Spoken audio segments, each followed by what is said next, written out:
Good job. Now I'm gonna show you something else. We gotta go back here.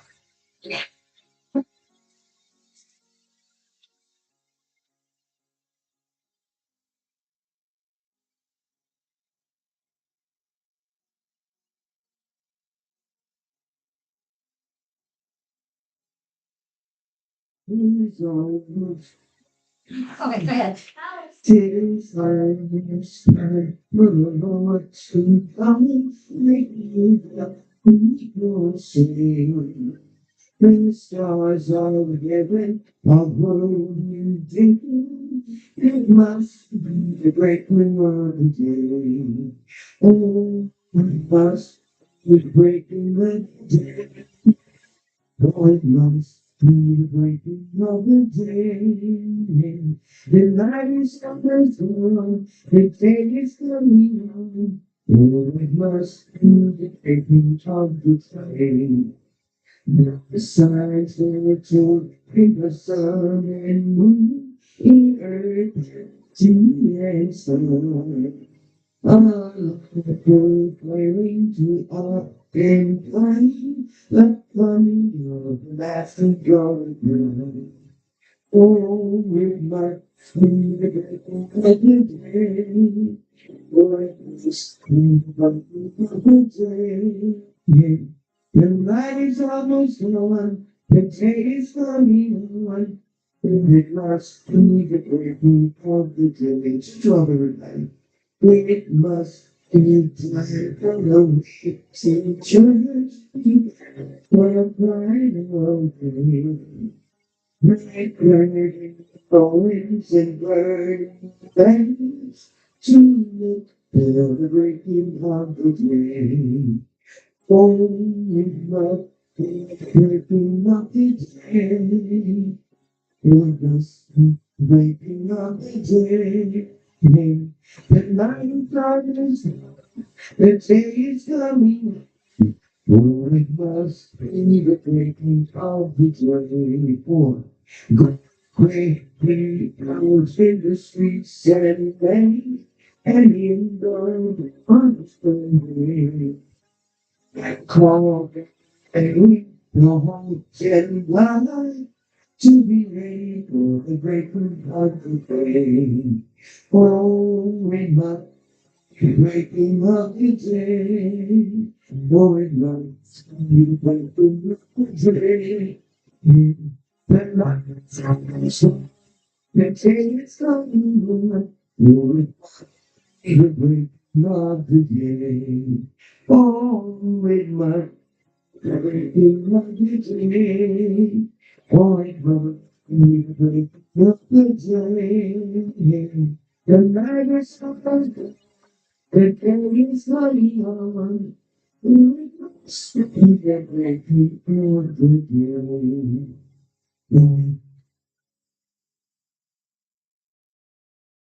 When you hear, Yeah, singing usually helps, but sometimes I need like short encouragement. see, Mighty Fortress, Mighty Fortress, um, 506. I remember I heard this at your camp, and the men were so strong. Oh, so beautiful. I think it was your theme song. Elder, you remember a Mighty Fortress being your theme song one time? Yes. Yes. That was the cat meeting that I think I need two.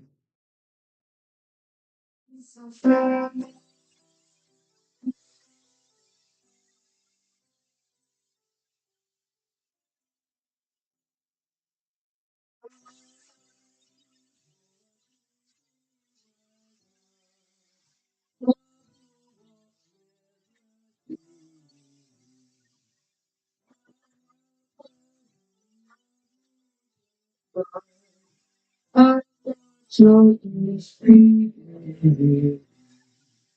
You're still my ancient people. It's free to wake us up. It's great that you're and God knows. corner is not his.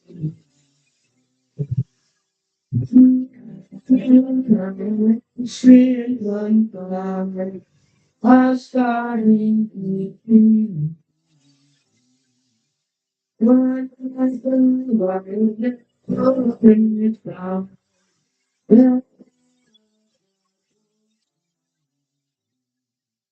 Let's try not to let me.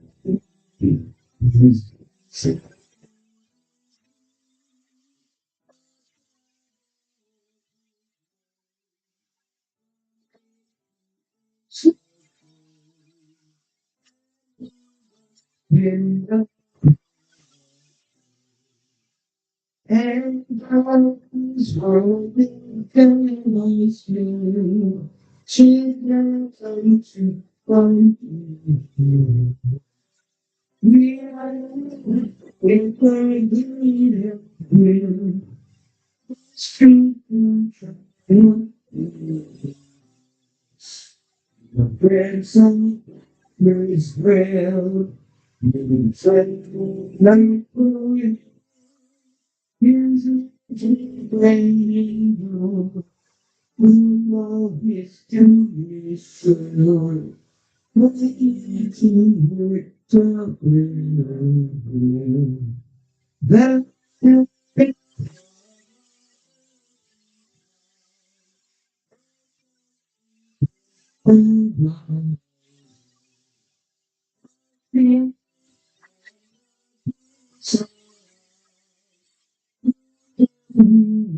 must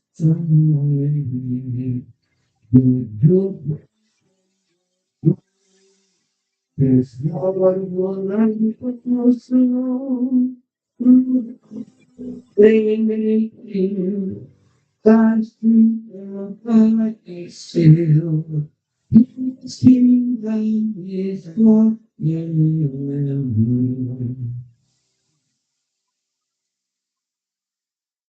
You know 505?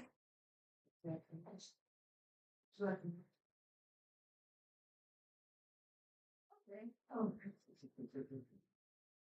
That's what you know, 545. that was a nice song. If you understand. 505? Yeah, do you know that one? I need the pair of those love.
24.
You know, 6.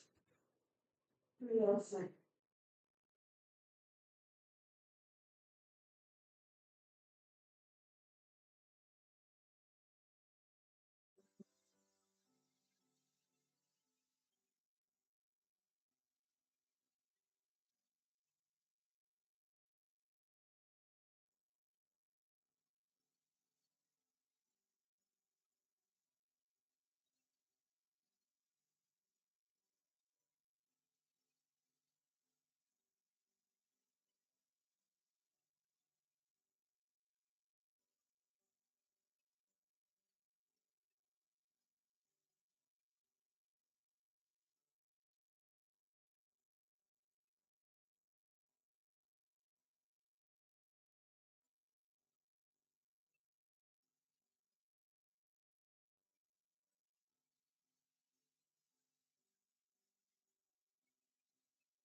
So practice That's right.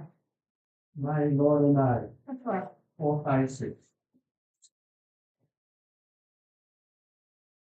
And then you get the words as needed. This one is not hard to use.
Oh, man. That's the music.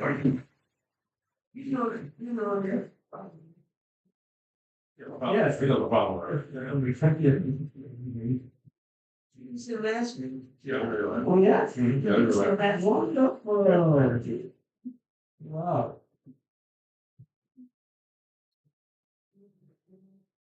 Yeah, but if you got your testimony as a message, you get something from it. Yes. Yeah.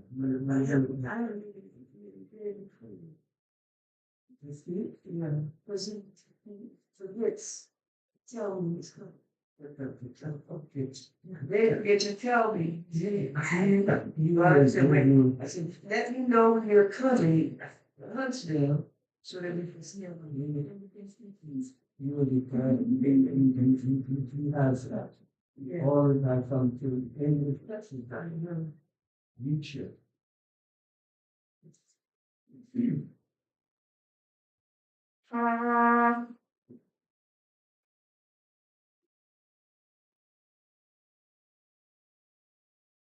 Started to teach you some personality. Okay. No, there's one word somewhere. Yes. You gotta give them a miniature. Yeah. Do you have the mic on you? Yeah. My brother used to go. No. Oh. Pastor, do you have the mic on you? No, I passed it into. You gave it to me. I don't see it up here. Yes, this is it. Oh. You understand that I'm trying to watch it on it. Huh? Is it right next? It's not. Okay, stay.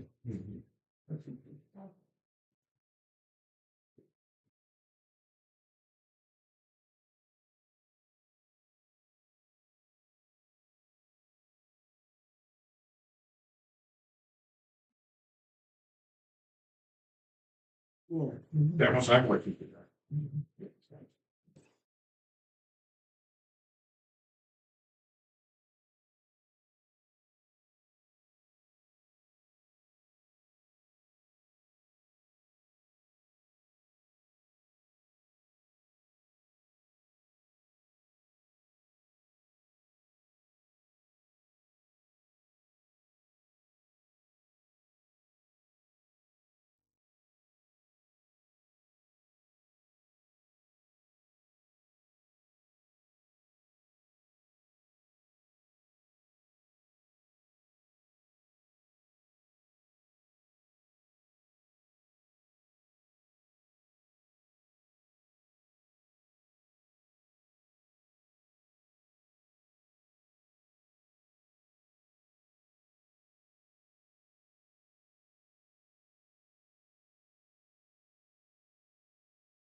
Since I'm going to be projecting.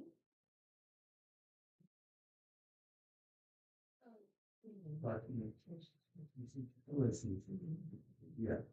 Since I'm gonna be projecting, I thought I could probably just as well be over here because you're gonna be looking at the screen a bit as it is. And this is come up as expected.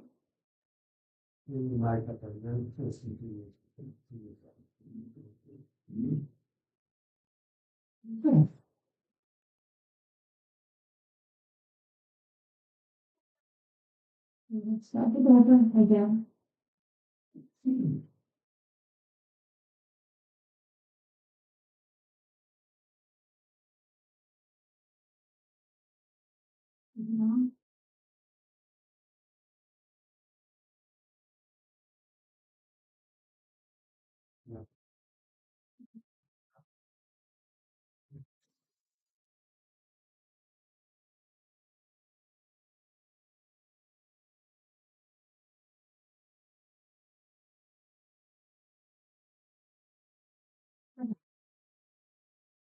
So let's go ahead and kneel for prayer as much as possible as we get started with the program. Dear loving Heavenly Father, we thank you for another Sabbath day. We thank you for all that has been able to be shared and discussed so far. And please be with us in these next few minutes as we discuss this aspect of health. May it be beneficial to someone here. We thank you for this. We ask these things in Jesus' name. Amen. So the presentation I have chosen to share with us this afternoon is one called Standing Tall, Achieving Good Posture. Many times when we talk about health, we don't think too much about posture, or it's kind of off in the sideline somewhere. Very rarely do we hear about posture in reference to health. But we're going to look at that today and hopefully have a better appreciation how we carry ourselves does have an effect on our health, but it has more effect than just health on us. There's a whole other area that how we carry ourselves impacts us in very, very significant ways. So what is posture? Posture has to do with how we carry ourselves, how we carry our head, our neck, especially our shoulders, our upper back. That's what our posture is. Or at least that's usually what we refer to as posture. And good posture helps us to maintain a healthy spine and avoid injuries. And how could that be possible?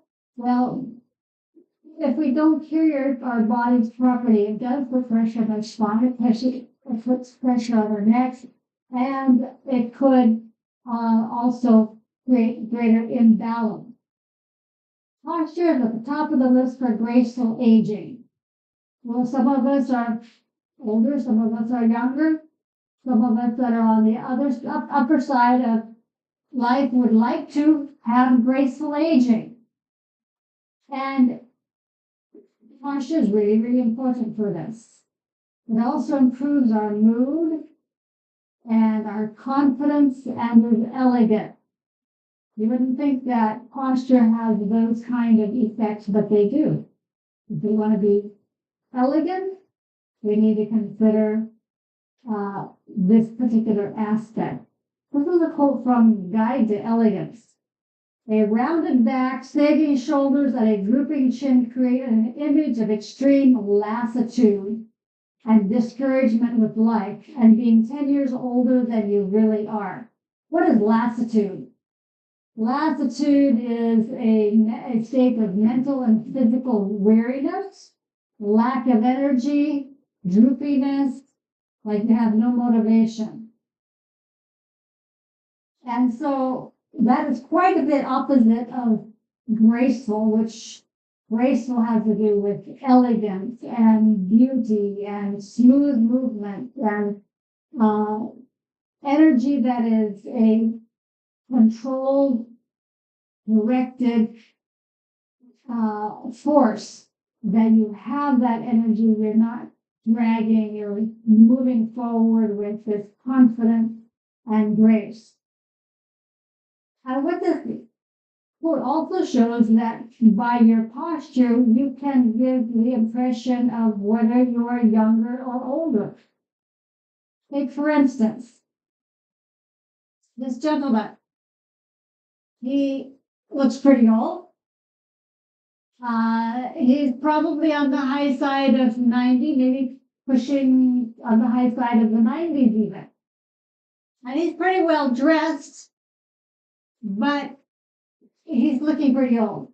Now, if he was standing erect instead, we would probably guess him to be younger than how we kind of subconsciously see him right now.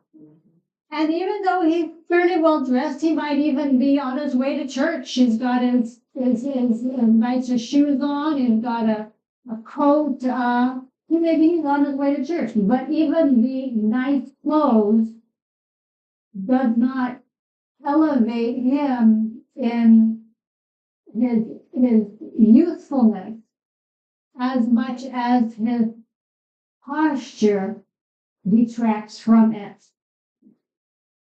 So he's well dressed, but looking old.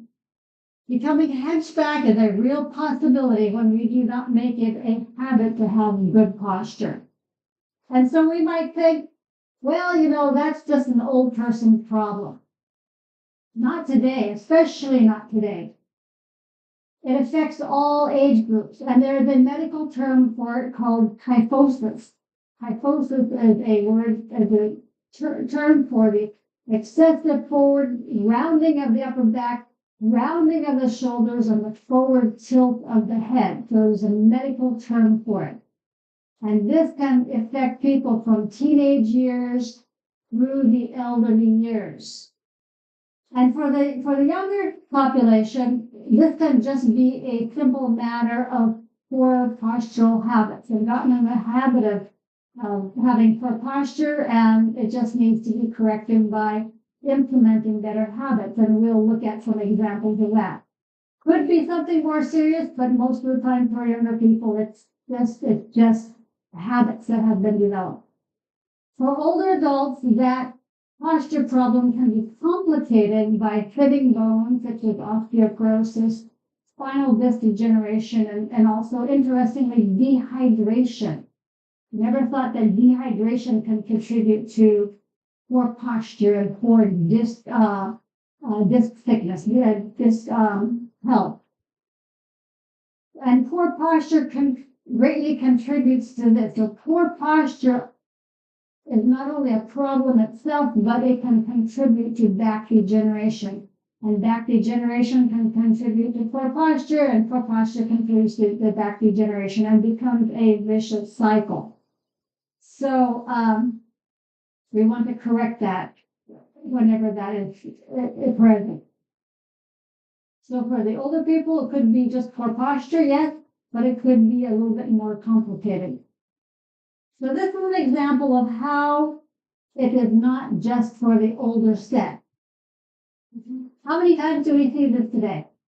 So many times. Most of the time. I'll say most of the time.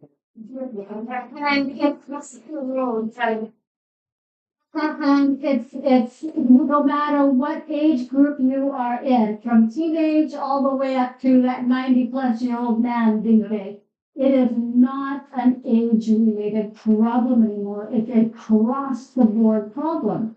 And the challenge is that now that the younger generation are getting used to doing this, when they're 70 years down the road and their bones in their back and their neck have been used to doing this, it's going to be even more of a challenge to keep them from becoming really hunchbacked in the future unless this is consciously arrested, and so that better habit can be implemented while it's easy to do that. Yeah, and pain. I remember there was one older gentleman in the subdivision where we lived. I don't know if you probably remember him. I don't know how, but he was like literally like this, and then wow, and he would still walk into his mailbox and back, which was great. But we don't want to get to that. Not at all. Not at all. So this is an issue across the board, not just older people. It's also for the younger sets because this is our culture now. This is an illustration of the difference that posture can make. If you were an employer, which one of these two ladies would you hire if they presented themselves to you? The one on the right? She's graceful, classy, secure, she's confident, she has power. She's going to get in there and get things done. The office is going to be humming because she's there. We're going to get the show on the road and we're going to keep it focused and get going. The one on the left, she's probably going to show up late every day, hang around the water cooler as much as possible, have long lunches, and leave as soon as possible. True? That may not be true. Okay. It may not be true. That's what it. But That's what it's saying. but that's what it's showing, and what it shows that even for young people that are trying to get a job, even though if they are confident and secure, they have to present themselves physically that this is what they are, not in a counterproductive way.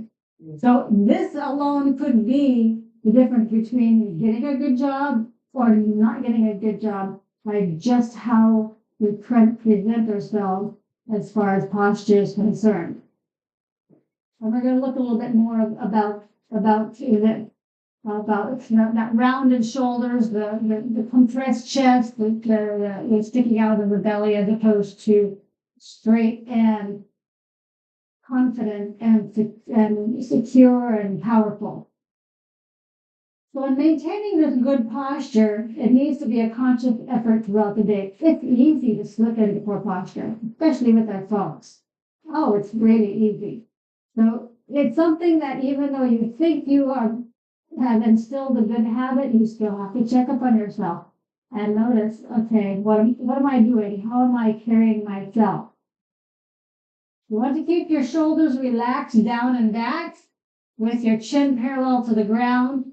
Make sure your ears align with your shoulders and visualize a string from your tailbone up through your shoulders, up through your ears, up through your head to the sky.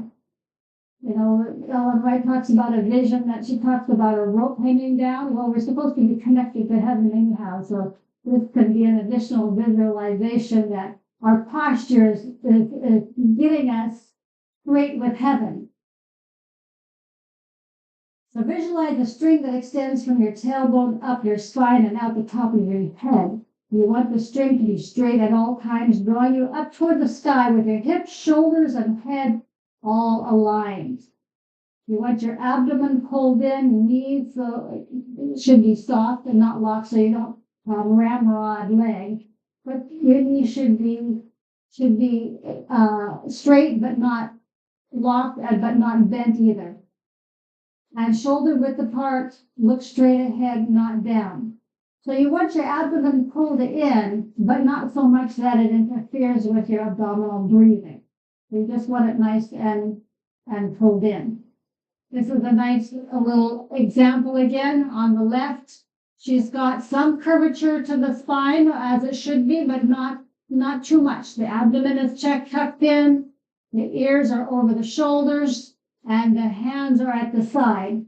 If you start seeing your hands migrating to your front, check what you're doing with your shoulders, because probably somehow your shoulders or your neck or something is getting a little bit too much forward as opposed to straight. Your hands should be at your side, not in front.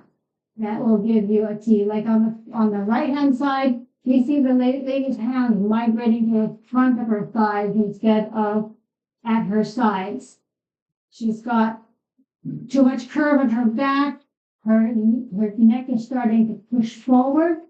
So it becomes like a zigzag from the chin to the shoulders to the abdomen to the hips to the buttocks, and so it's like an accordion, a zigzag instead of a straight line from the ears to the shoulders down to the hips.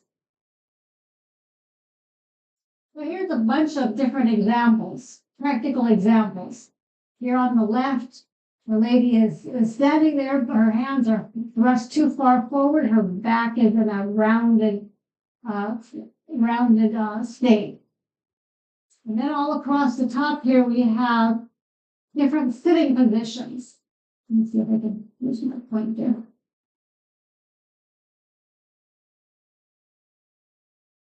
There we go.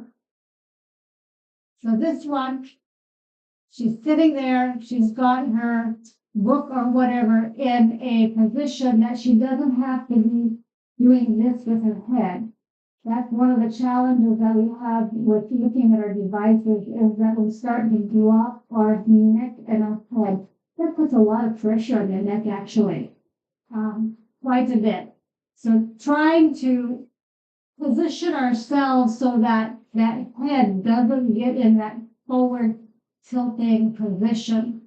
Same here, whether it's a book or a phone, raising it up so that it is more eye level as opposed to having to drop the head and the neck. Same with a computer, getting it up on a little desk so that it avoids this forward rounding of the back and the forward tilting of the head. This one kind of is a little obscure in the sense this person's laying down, but the bottom one is that they have a support underneath the chest, so all the weight is not on the shoulders and thus on the elbows and thus on the shoulders. Sitting on the floor, yes, it's easy to be in a bent over situation as opposed to keeping the back upright. Even laying down, we sometimes will have too thick of a pillow under the head and therefore jutting the head quite a bit forward compared to it being in a more straight line down here. This one shows how if you're going to use a backpack, it is better to have it over both shoulders as opposed to slinging it over one shoulder and putting all the weight of the pack on one shoulder. And for those of us that use purses that end up being suitcases, be aware of that. We might get away with it for just quick runs to the store, but if you're out shopping for the day, be mindful of that extra tug on the shoulders.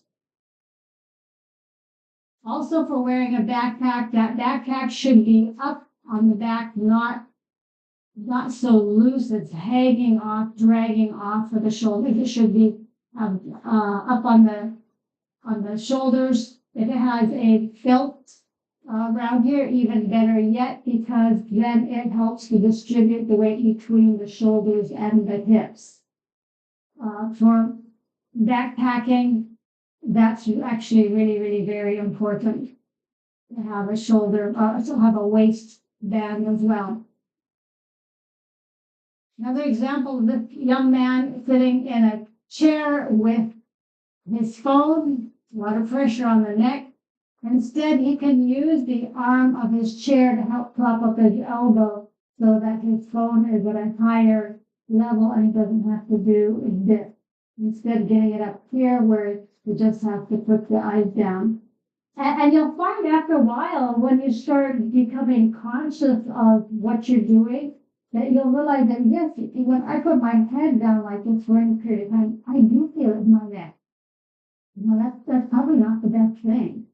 Getting that neck back where it's supposed to be for consistent posture. Because of course, if you just look down, that's no big deal. The problem is holding our positions this way for periods of time repetitively.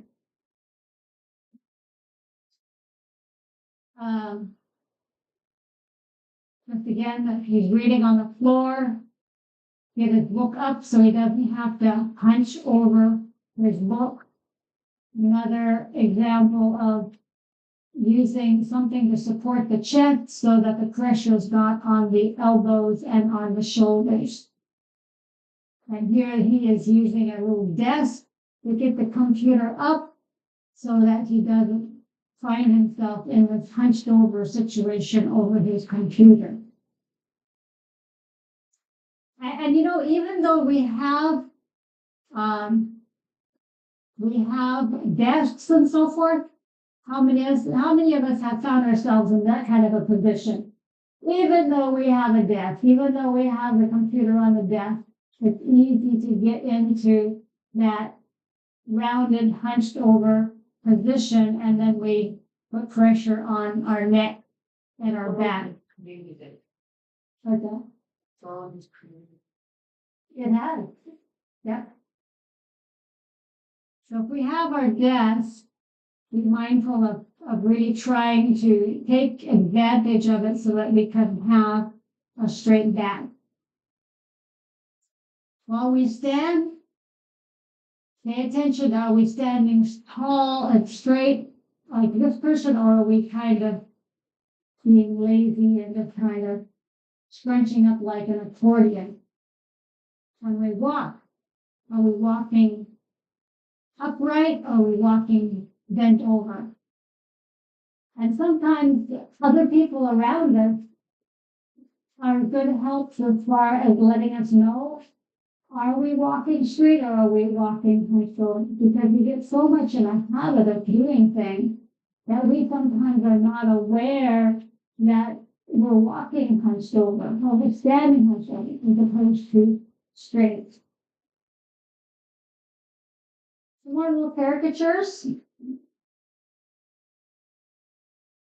The computer on a little stand on top of a desk.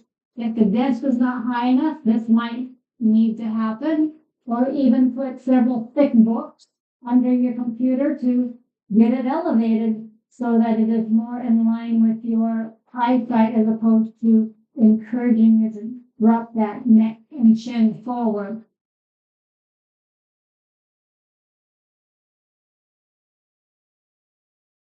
This shows without the little elevation. Kind of here, of course, here we all, I think, should know by now. They've been mentioned in popular material that we need to use our legs to lift things instead of our backs. Because if we use our back, we are, as opposed to lifting with our legs, the muscle power of our legs, we are more likely to hurt our backs. And those of you that have had back pain, you know you don't like that. And if you have never had back pain, I can assure you, you do not want it. Not something you want. So again, this little guy is showing us we want to avoid that hunched over the desk posture.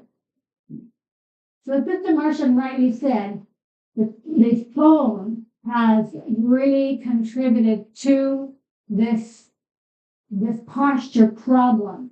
And it has been noted that the phone is probably our number one enemy to posture at this time.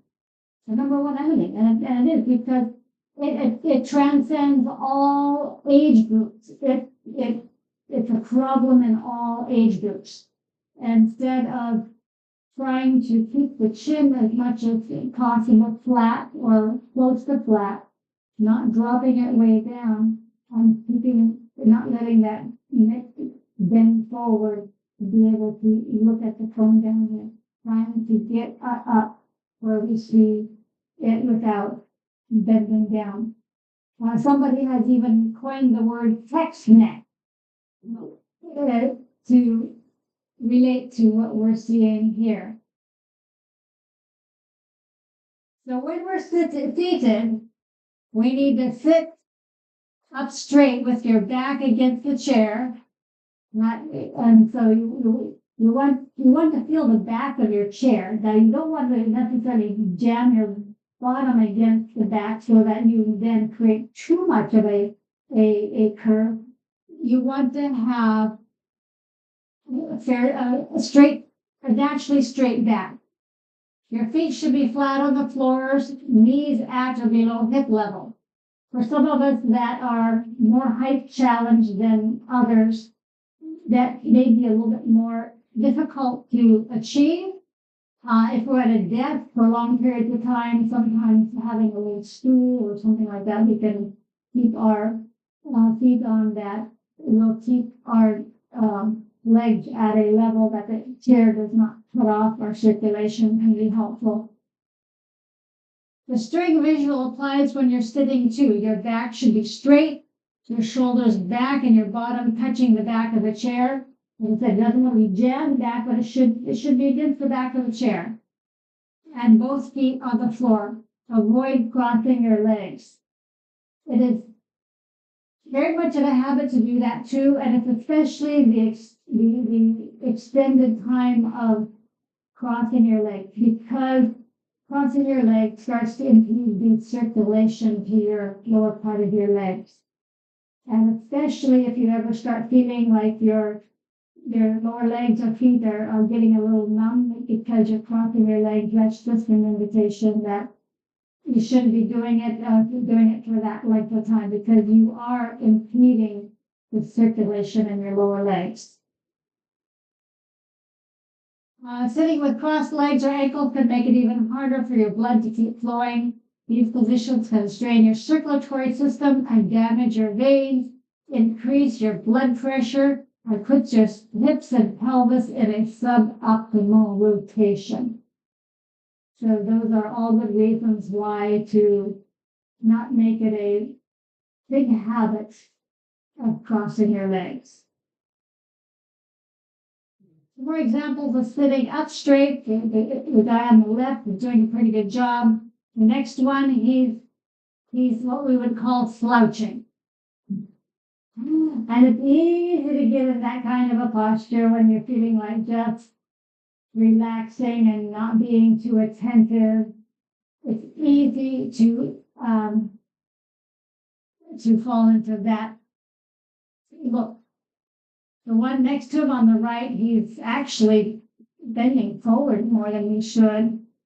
And then the one on the far right, I think he's jammed himself, his bottom of the back so much he's now over accentuating the curve in his back. So again, you can overdo it. I mean, you can walk like this, I suppose, but you don't need to over accentuate anything. Driving. Adjust your seat to ensure your back is straight and your arms are comfortably at your side, not a laid back chair back. There is a style, if I can call it that, of driving like this. The chair is so far back that if the driver's not pushing his neck forward, he's more looking at the car ceiling than out the front window, which is obviously not a very safe thing to do, and it's not a very good postural thing to do. So while it may be a style, it's not a good style to engage in. So the one in the middle, he's hunched over the steering wheel. The one on the right, he is slouching. He needs to sit back in his chair and sit up correctly. Some more here. Head straight, arms slightly bent, knees slightly bent, and back straight. Not slouched forward will cause discomfort in neck and back and not ideal for car control. So even this is not ideal for car control, but neither is this laid back position good for car control. Not ideal for car control. Not this laid back, supposedly, I guess, supposed to be a cool position, but it's not a very cool position when you're not really in control of your car. Foot alignment. Our feet should be going in the direction that we are traveling. They should not be going in other directions. As a young person, one of the biggest motivations to make sure my feet were straight. So, you know, if you look at it, a lot of people's feet go like this when they walk. They walk like, yeah.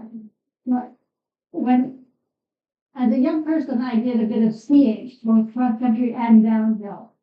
And I can assure you that you want your skis going straight ahead of you, not this way, because if they're going this way, you're going to quickly do this and you're going to quickly find your face right there. So it is highly, not just advantageous, it's required that your feet are straight going the direction that you are going to go, because that is the direction your skis are going to go. And if you don't do that, you are not going to get very, very far, and you're not going to have a very pleasant experience. And so what that does is it creates a situation where you find yourself making a habit of doing that, which ends up being a good habit of having your feet in alignment. And not only do you want your feet in alignment, you want your hips over your knees and over your ankles. So a straight line. So you have a straight line from the sky down to your ears, to your shoulders, to your hips, but also from your hips, your knees, and ankles. So let's stand up for a minute. Can you stand any straighter? And this means taller, because actually when you stand straight, you actually can get taller. If you're in a zigzag situation, you're like kind of like this. If you're standing tall, all of your anatomy is nicely elongated so that your ears are over your shoulders, over your hips, and on down. Where are your hands? Are they in front or are they at your sides? It should be at your sides, because if they tend to be the front of your thighs, somewhere along the line, something is getting rounded a little bit too much. Shoulders straight back, neck straight, ears over the shoulders. And which direction are your feet pointing? Are they pointed straight ahead, or are they doing something like this? So this is a reality check at the moment. A lot of this can be corrected just by being, first of all, aware of what needs to be corrected, and then paying attention so that you can correct how your feet are being planted, and that they're straight ahead instead of like this. Okay, you can sit down. It's easier to get out of shape and that'll be time harder. And then, But if you've done it too long, I know that it takes more perseverance. It takes more perseverance, and that is why making the habit as smooth as possible. And it's not that if you've done it for a very long time, you can't make changes. You can, but it just takes more effort, more time, more perseverance. And so the quicker that we can arrest this and get going correctly, the better it will be for you. So how can we help facilitate this? There's several things that we can do to help facilitate good posture, and some exercises. So for some exercises for good posture.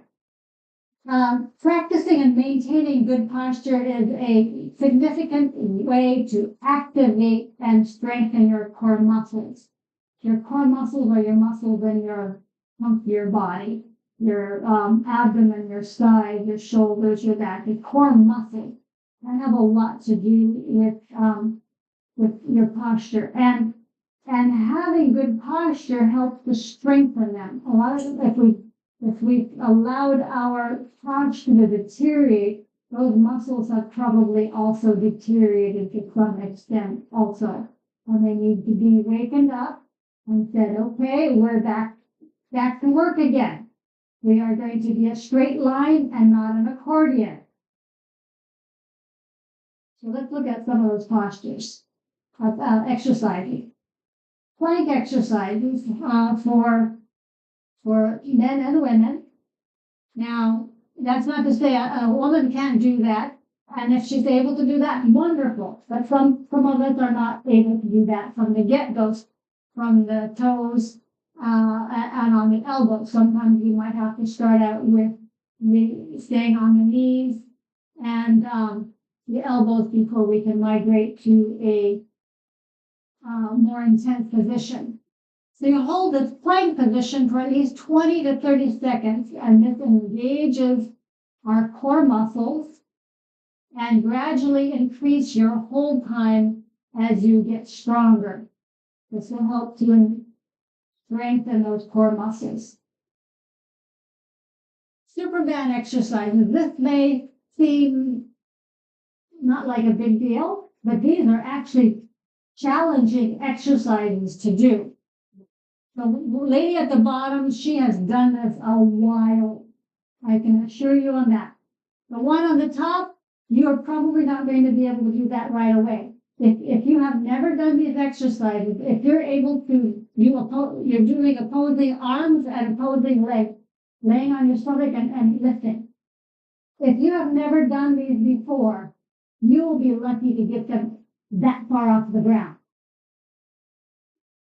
That's probably where you'll start, and that's fine. You start with where you are, but it shows how effective these exercises can be in strengthening our core muscles. And then if you get, like the lady on the bottom, you have achieved definite advancement in this exercise. She has some seriously strong core muscles there. What is the strength of the tree? Okay. What is it good for these exercises? Posture. The whole time. Uh-huh. Yeah. Because posture is driven to a great extent by our core muscles. Because of that, I don't know if you noticed that when I asked you to stand up straight, if you could stand any taller, and you made that effort to stand a little taller, you had to engage some muscles. That means you were straightening up compared to how you normally stood. Therefore, those muscles are getting engaged. And if we're asking our bodies to be in this position all the time, that means they're going to have to do some strengthening because we've let them become a little lazy. This is another good one, bridge exercise. Laying on your back and then putting your feet like that, and then lifting your belly and your hips toward the ceiling and having a nice straight line like this. This is a very good one also to engage those core muscles. And hold for a few seconds before lowering. It engages the glutes and the lower back, contributing to core stability, and it also helps these abdominal muscles as well if you're wanting to flatten out some belly muscles. That can be very helpful. There's another one that I did not put up here, but it is another one that is very good. It's almost the opposite to the Superman. The other one is that you're on your back and you balance on your bottom and lift your legs and your feet and your upper back and your head and your neck. So you're balancing on your bottom like a V, and you hold that for as long as you can. The challenge is to get to 100. You'll count of 100. I have yet to get there. But that's also another very good one to strengthen your core muscle.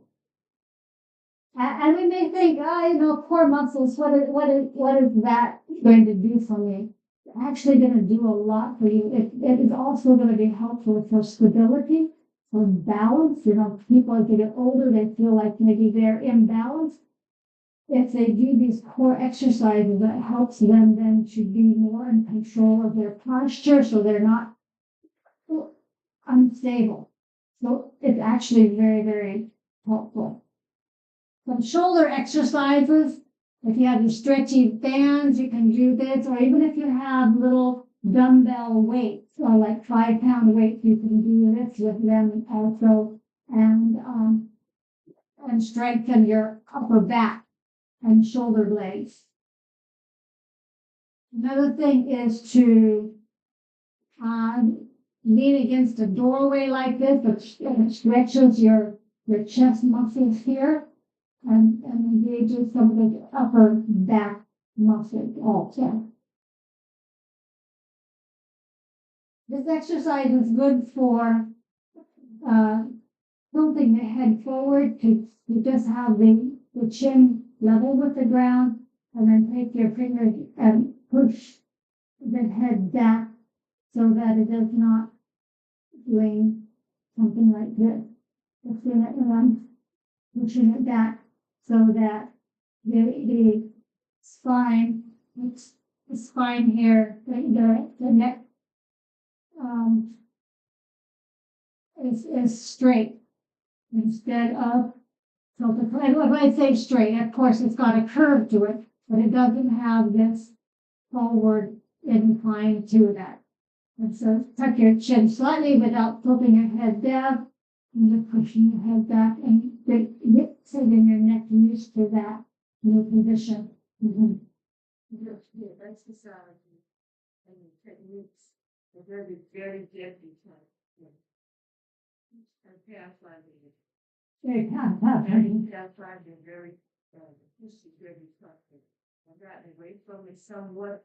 I'm still walking a little bit with my toes turning. But it's a sport and it used to be for in some of our schools. Yeah. And Adams are not history deadly classes. This is usually several things together. Yeah. And that's the unfortunate thing, because the posture does make a difference even in our health, our mental outlook of confidence, as we saw earlier, rates as we get older. So yes, these are things that may have been taught years ago, and it shows that they should be continued to be taught. They should not be lost sight of. They were there for a reason, and it was good for 50, 60, 70 years ago, and it's still good for us today.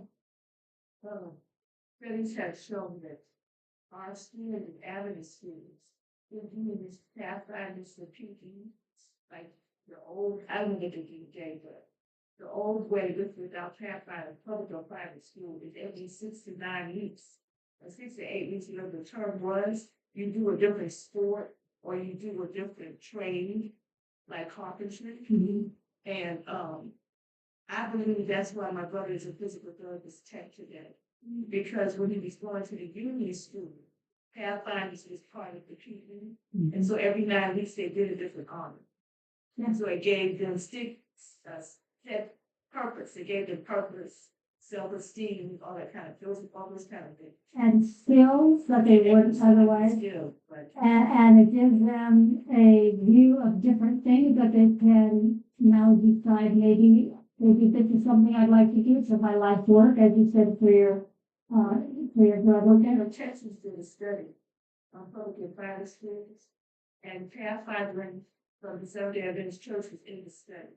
Hmm. And they found out that children who not only grew up on a farm or in a rural area, they were highly intelligent, physically fit for their growth and development, and young people who had gone through scouting or Boys and Girls Club or pathfinders. And they said they learned this from the Boy Scout, Girl Scout Club, and the Seventh-day Adventists. That those that took part in pathfinding and scouting, they made better grades in school. And the merit system, we're having something to look forward to for the effort. Even though we don't go to heaven just to be rewarded, here on earth, we're working with children. When they know they're going to be rewarded on their effort, when they see their effort gives them something productive, they do better. Yeah. Yeah. Well, thank you for contributing to that. It's interesting you mentioned about kids from on farms and more rural areas, because that validates something that I've kind of known for a very long time, because you see, I grew up in Alaska. I worked out with my dad's deckhand from the time during most of my teenage years. When most kids today, they're not working when they're 14. I was working as my dad's deckhand on a commercial fishing boat at age 14. Up to the time I was 21, I think, or something like that. And I've noticed that even I went to a more rural school, more farming community school. It just seems like the kids that are from the farms are more responsible than those that didn't grow up on the farms. In Alaska, young guys would have their own fishing boats by the time they're 18. I was driving my dad's boat years before I got a driver's license for a vehicle. And driving it from just using navigational equipment. So what you say was very, very interesting. My father wasn't kind of boat. And I didn't know about it until I got young. But I know they used to go fishing, I just never saw the boat. They're from the fall. And so my family was very independent. Everything that you said about it. So I know that I want to do business, janitorial, landscaping. I still cut my own lawn today. And a lot of things I should do that I don't, and God's gonna help me with that. But if he had lived, he died when I was 16. He would do an accident in his business. But I do believe it would have been a whole lot different, as my mother just said. Your dad was here, you know, because we had to work in a business, and I've been carporting since I was 10. He was a carporter. I worked in his business in janitorial and landscaping, and helping my brother clean trucks until I was about 3, died when I was 16. So that's very, very true. So I wish I had finished my pathfinder, because all of the young men that Ms. Florence knows who finished their pathfinding up to master guide, and then just go halfway the way I did, because of relocations and things like that. Most of them have their masters today, and many of them have it in theology. And I believe it's because gave God his first in pathfinding, and then God gave them a second master's in finishing education from an atmosphere. Interesting. Yeah, thank you for sharing that. So yes, paying attention to these things that seem regimented actually is a good discipline, and it's not just for doing it, it's also for the purposes of our discussion today are for health reasons too, as well as mental reasons. Yeah, I just this is necessary for general people because before hospital is really important, especially in situations you had to girls coming out, getting taught to give them touch. But now because of the thing, everybody And you know, I don't even want to use the word, if we are to, as Christians, present ourselves as, I'll use this word for lack of a better word, elegant. I know most of the time it doesn't seem like so much of a male term, but still, it is that presence, that confidence that we know what we're about, and our posture helps to communicate that versus somebody that's like them. And this is just to bring this to our attention. it's not just it's walking in front, doing ready. It's not in order to do it. And you're not presented as somebody. I mean, I've heard people say, that being a Christian is like that. It's not just posture, but it's just, some people have these understanding that, we have that. We had a perfect community. Great all skirt, a matching green clear. It was like, this young people getting something that young people need. In dress, in costume, the baby get over all of that is so important. People want to bring a teacher. That person knows what he or she is about, wherever she's going, what she's doing, if she has confidence, regardless of the uncertainties of life. So of course, diet can be a factor as well. Eating a whole foods plant-based diet, because our bones and our muscles need fuel to operate. We need the carbohydrate, we need the protein, we need the fat. And as we get older, we need to make sure that we are getting enough protein in our diet. And when I try to say this, is not because vegetarian or vegan diets are necessarily protein deficient, unless you're eating diets that are devoid of the beans and the legumes and the seeds and the nuts. That's where we get our higher protein foods. So we have to make sure that we include in our dietary the higher protein foods, the beans and the legumes and the tofu and those kind of things, along with the whole grain. And our muscles need that as we get older. So making sure we have that included. Making sure we drink enough water. We already talked about that in reference to the discs in our cervical discs and our spine. They need water to make sure that they stay nice and hydrated and full as it should be, as opposed to becoming degenerated and squashed.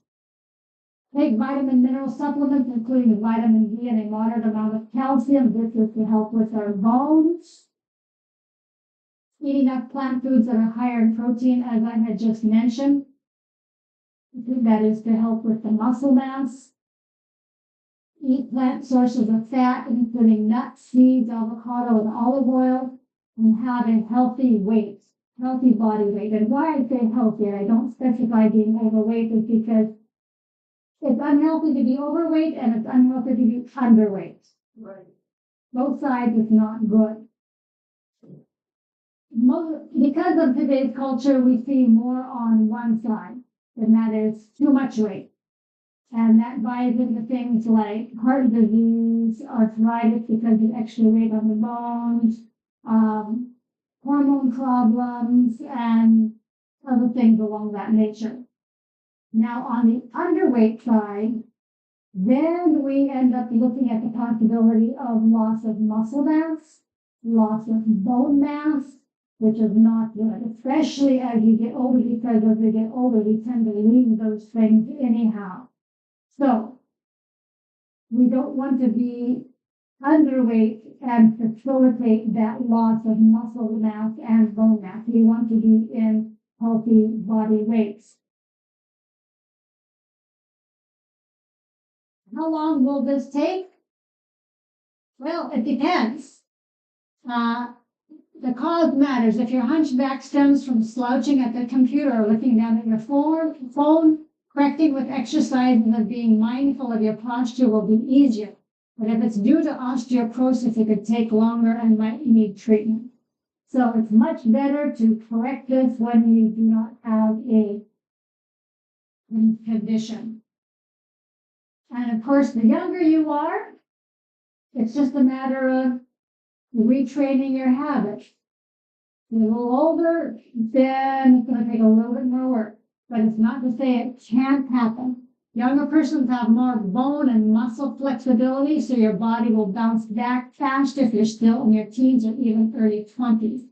The consistency is the key, and that's where habits come in. You'll see results faster through regular exercises and posture checks. That would be daily posture checks. And maybe every few hour posture checks if you're really serious about maintaining the new thing that you're about at this moment. Moment by moment. Yes. And I say that because I remember when you first shared this with the church, I was amazed that the following week, well, I should say from Sunday, I mean, after the Sabbath, even, from that point onward, I caught myself slouching so many times. I was amazed. I was totally amazed. Yeah. The simple thing that you had shown at one point where you speaking that back. So many times I found I had slouched forward and I just pushed my leg and I couldn't believe I had so much room still to go. So then I remember laying down on the bed with my phone and realizing that I was in a bad posture. Putting stress on your neck. Yes. So even in the office, I found it home, I found it at work. I could not believe that I had to do so much correction. And it was only because at that point I became conscious that I had to watch myself. Yeah. And you think about the people that are admired in society. I know you're not supposed to focus necessarily on people, but the people that we admire, like even the king and queen of England, Right. or even Princess Catherine. You ever see her slouching? No. She's elegant, she's upright, she's admirable, she's cultured, she doesn't look stuffy, she has a great presence. And part of that, I wanted that loyal to society. Oh, she didn't go to breakfast, lunch, or dinner with but it shows though that by cultivating this, that we can lend credibility to ourselves that can be beneficial on many platforms, but it's not just credibility, it is for our own health of our spine, of our body, to avoid back degeneration. Moment you consider breathing. A simple thing like breathing. If you're slouching, you put in pressure on the lungs. Yeah, you come back, Yes. pressure them. So it really has a very important part to do. Yeah. So good posture puts less stress on your bones and your joints. You're gonna have less pain, less back pain, less neck pain, strengthens your crucial core muscles, helps you to breathe more easily, as Pastor Herbert says, keep your back, spine, and joints healthy for life, and boost your mood, energy, confidence, and elegance. Quite a posture package. And even as my sister said over here, the Pathfinders were supposed to be doing that from decades ago. Right. But is that something we see today? It's not something that we see, I don't think, so much. Yeah, I wish that, I'm not trying to be in charge, but I used to be on the PTA committee at the school where my mother and I used to work in that museum, atmosphere. And, I wish parents today could make a mandate to be on the board if they, whether it's a, correspondence school Adventist by mail, or whether it's in class. That the young people at graduation, they don't seem to be interested because it's not enforced. And that they be encouraged, not forced, but encouraged. That when they make their exit in their senior year, they take an etiquette class. And Pathfinder versus sports, be the every 8 to 9 weeks changeover. You do a different honor every 8 to 9, every term. From first grade all the way up, adventurers, all the way up to 12th grade. Because the world is telling us what we already know and don't always do. You see what I'm saying? Mm-hmm. Our schools are very expensive, even our independent. And yet the Amish go all the way to 8th, 9th, and 10th grade, and we know no tuition that they pay. Mm-hmm. And they have survived every, not just epidemic, every important era of American history. They have survived over any other group, just about, including the American Indian. Hmm. So that should tell us something as Adventist Christians and Christians in general. And I think this is why a lot of people who are non-Adventists, who are Christian, have always sent their kids to private Christian schools, because there's certain general mandates that Sister White talks about, like posture, that are not being taught where they need to be taught. And until parents step up and do that, it is what it is. Yeah, you mentioned something about don't cross your legs. Is there a danger in crossing Yeah, it reduces the circulation in your lower legs. Have you ever crossed your legs and then realized that you're feeling like your feet or your lower legs don't have as much feeling? Numbness. That's an indication that the circulation is being restricted. And if you have a tendency of varicose veins, not a good thing. If your mama had varicose veins, you want to avoid that. Yeah, it's just yeah, you gotta do it too. Yeah. Right. So that's one of the things. That was one of the English I taught myself more than once. Yeah. Crossing.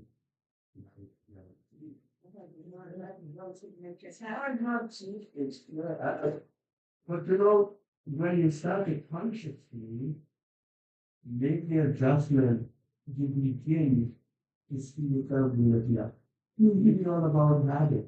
Yeah. What you have to do aware of choice. The first thing is awareness. But the second thing is consistency, being able to put on and correct it. Because I found myself inclined to be feelings to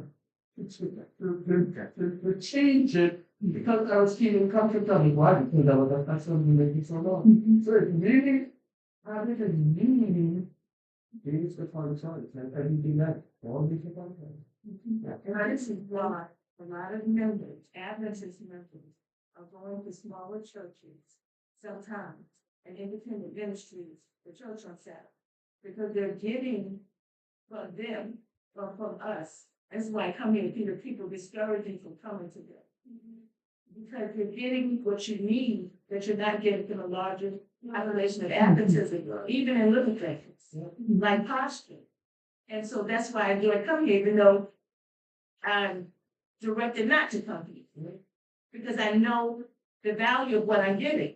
And I know what I need to be around to help me stay that way, or to be that way. I may not be all that in a bag of chips to other people, but I know what I need to in Christ is more faithfulness in these little things in my life that I'm not always getting, or assume that you know. Sometimes in large congregations, assume that you know, and you don't know that. How can you know what a person knows that you take the time to get them, to be with them? How can you know what their house or what their lifestyle, what they do at work, until you take the time to be with them? If you don't call, you don't come and visit, you don't know what my house is like. You can assume by my behavior, but you don't know for sure what I may be going through. I received a statement where I have to bring my house up to par by the city for certain things in the community I live in. And I asked them, did you check to see if the lawnmower was broken? Did you call and see if there was death in the family or illness? You just gave me a citation. How do you know until you spend time with people? And how can you do that in these large churches? They're great for socialization and what you can learn, but unless you're in a one-on-one situation, Bible study with somebody, how can you learn what God wants you to learn? Yeah, I'm sitting here doing it, so I'm thinking it's not so bad. I know if you cross your leg and your knee, you can see it, but not at the bottom. You just cross your feet. Would that be also? Yeah. That stopping circulation. Yes, It can, depending on how you do it, I think. If you do it in such a way that it's not putting pressure, as long as it's not putting pressure. Yeah, no pressure. Mhm. So I think that's okay. Yeah. Now, if you want to think about whether or not you're going to be strange for not crossing your legs, if you'll notice, again, going back to Catherine in England, you almost never see her crossing her legs. Now, it's not necessarily for the same reason, it's other protocol reasons that she doesn't do that. But she looks very elegant without crossing her legs, right? So it can be done. You don't have to cross your legs to feel like Right. I think we got it from the movies. Because I think it's just a sexual attraction. You lay up, she's sitting there, and all of a sudden there's a guy over here, and she just does this. And so that exposure to her leg. Yeah. And so she's like, you know, and all this, so I just think that it's just something that we grasp from the movies that they. Actually, that's one of the reasons why the royalty don't cross their leg is to have less exposure. Right. But I thought about Marilyn Monroe, and she did it. Yeah, Corinne Smith, that you're teaching, Corinne Smith, Hillside Academy, Allegheny East Town. One of my 9 weeks again, PE was a 6th-year class taught by Corinne Smith at Hillside Academy in Allegheny East Town.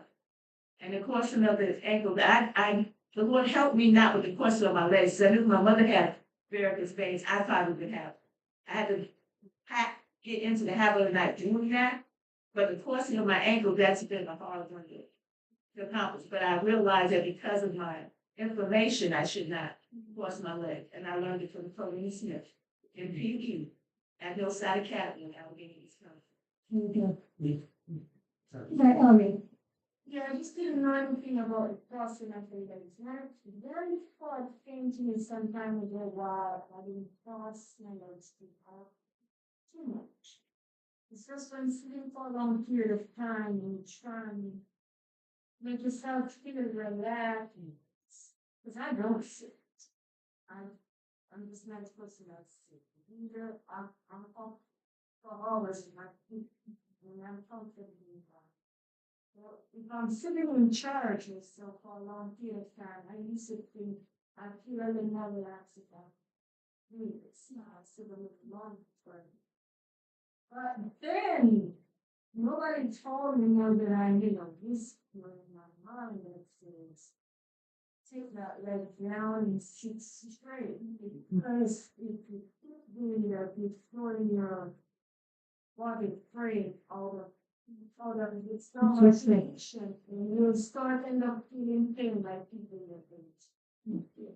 Maybe. I just hear that whisper in my spirit. So I don't know, is there any truth? Yeah, actually, that was one of the things that as to why not to cross the legs, because it tilts your pelvis and your spine in an less than desirable position. Okay, I enjoy living without feelings, so I feel people here. I can get it. They have started out like in all the movies.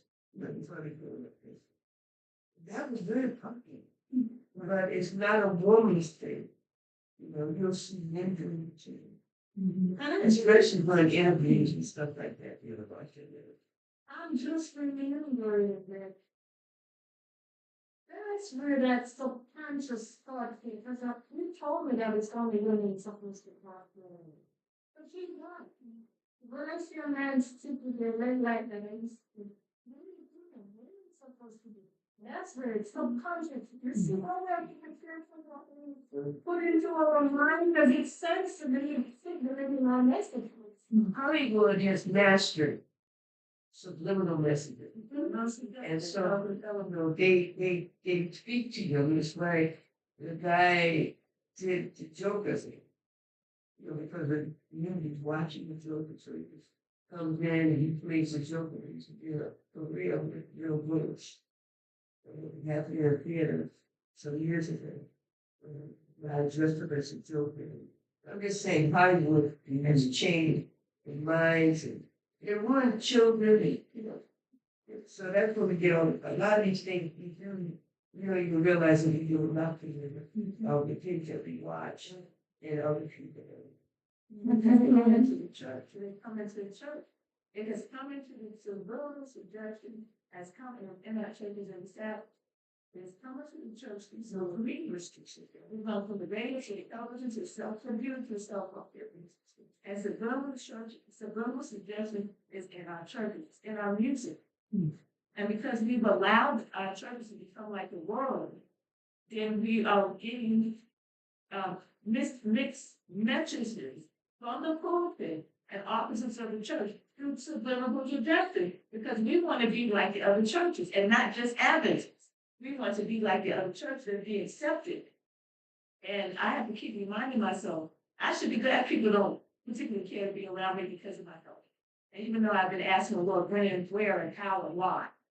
Because if they didn't like Jesus, they're not going to like you. Right. So get used to it. It's not always easy to get used to that. It can be depressing.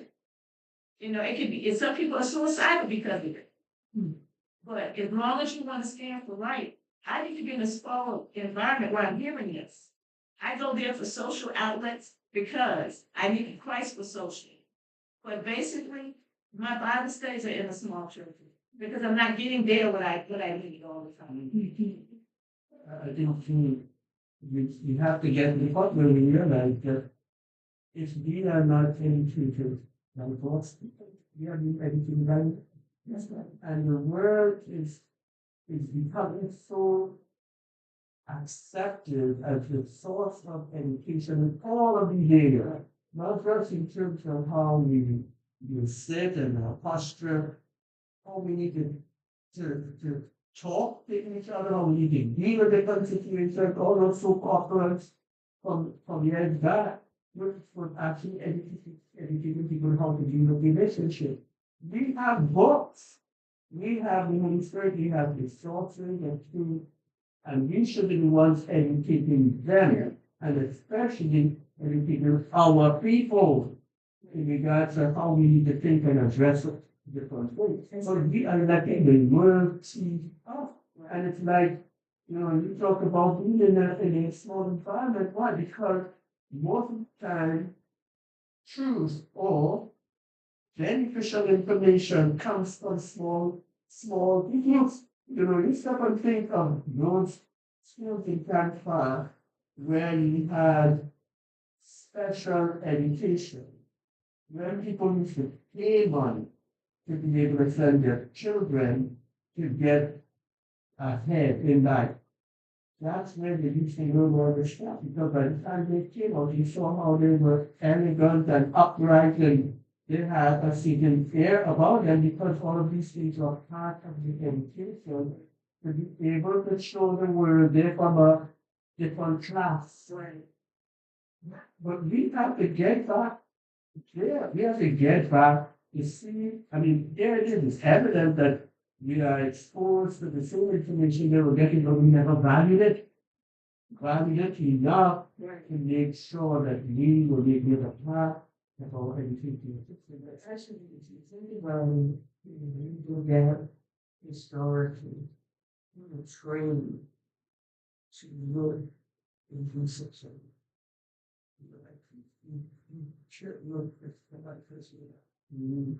those kinds of things.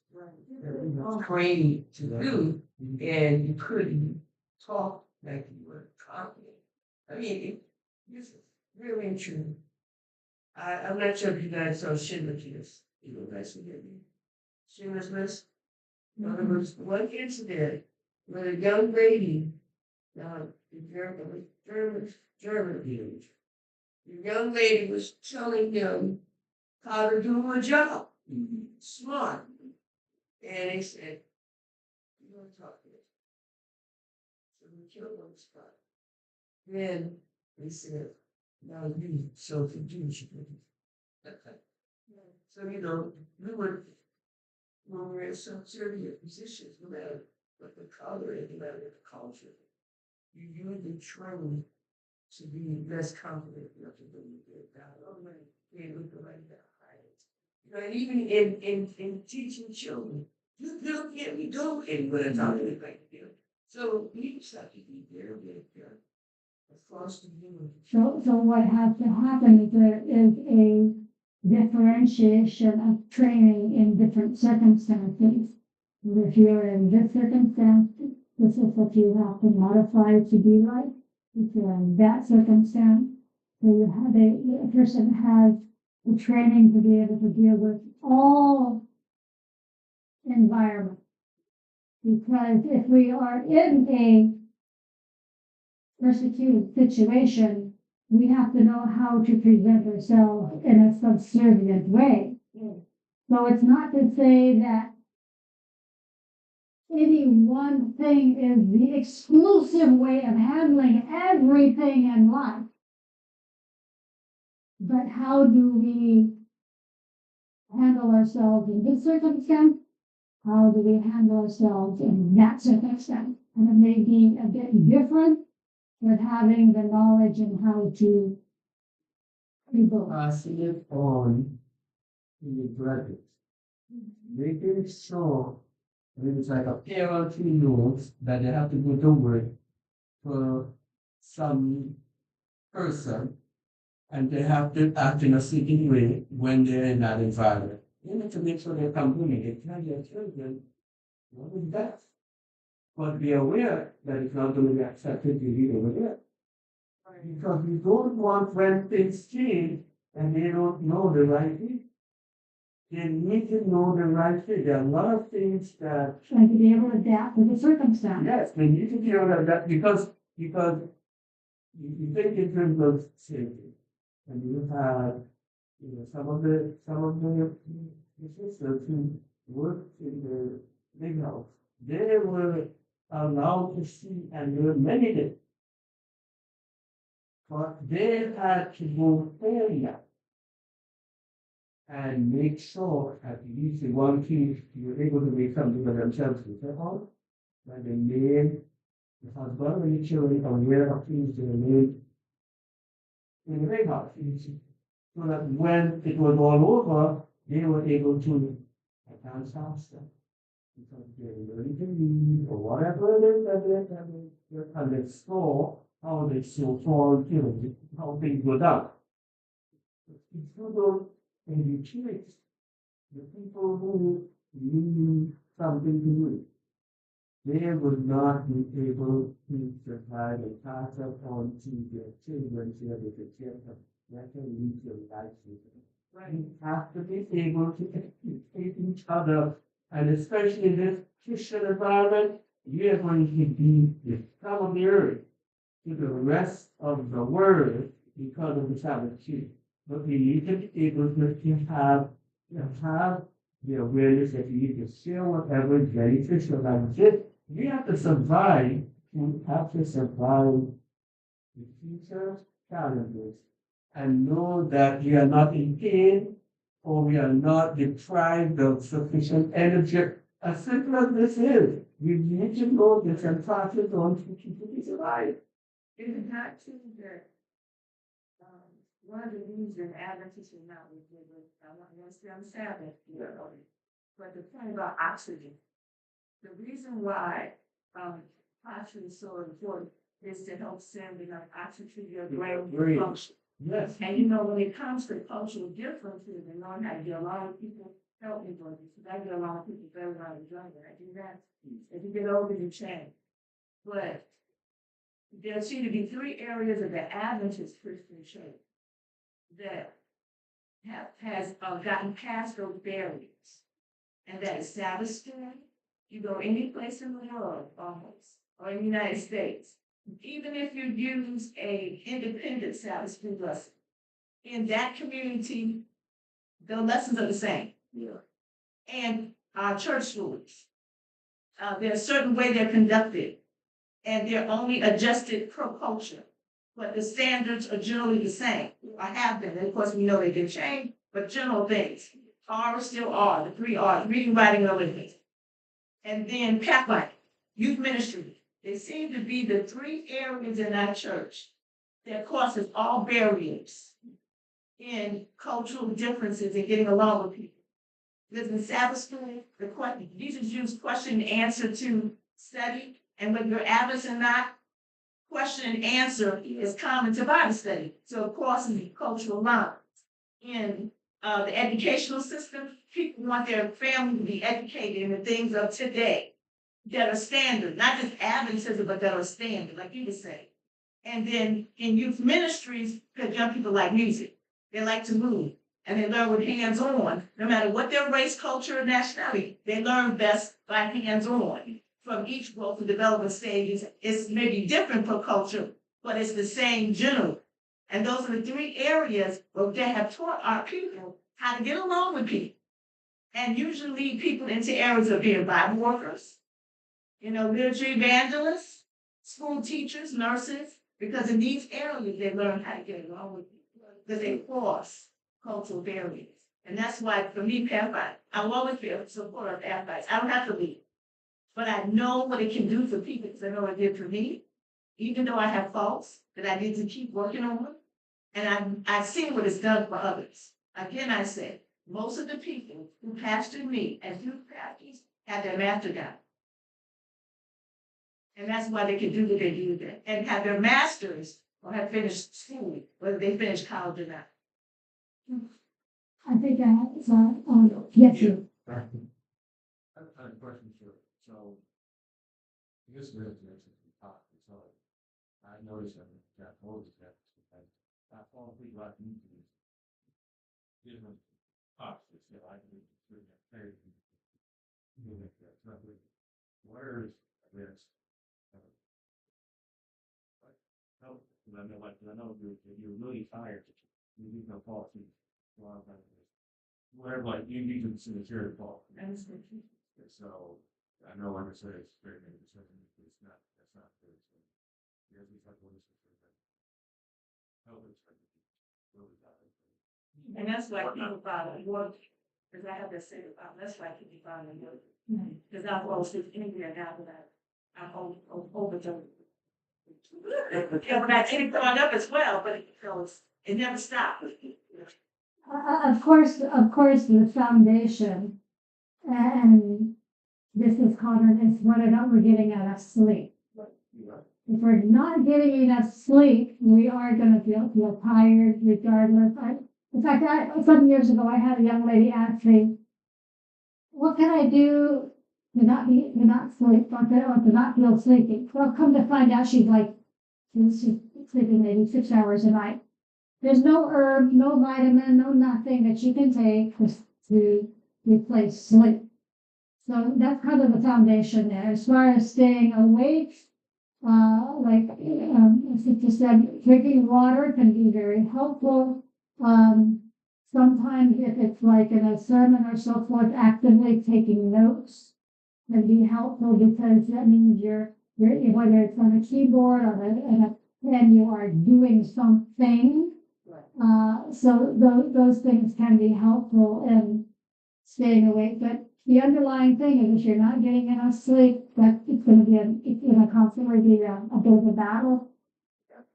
And then things like that, you try using that, and you see if you need that to make it keep everything going. Because you're not getting sufficient sleep, it is going to demand attention sometimes in the day. You might, but you have a time to sleep. Night, you might have to sometimes take something to help you to sleep. I often have to take some melatonin to help me to sleep in the night.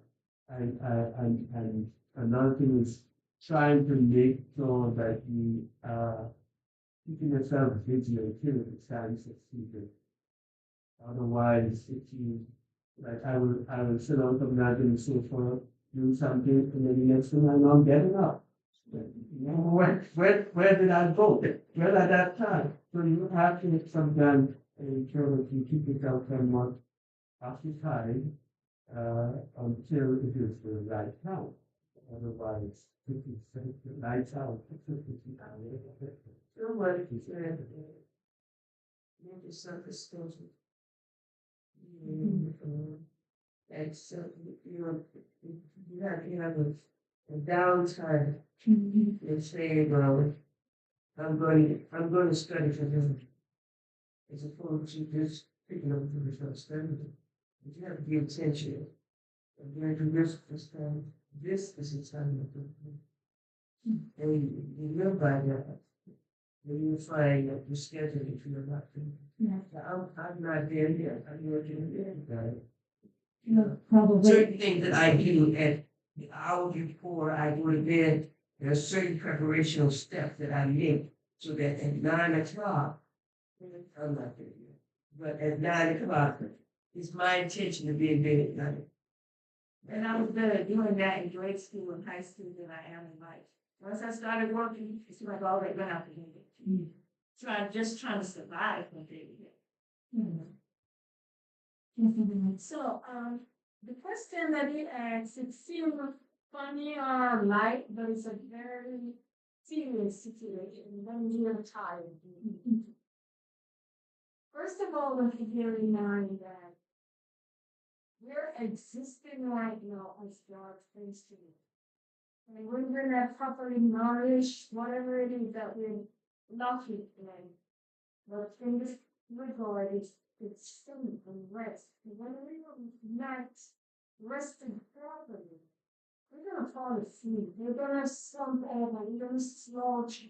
When we stand up, it's difficult to stand straight because you're tired. Your body is tired. I know that feeling. I can't stand that feeling.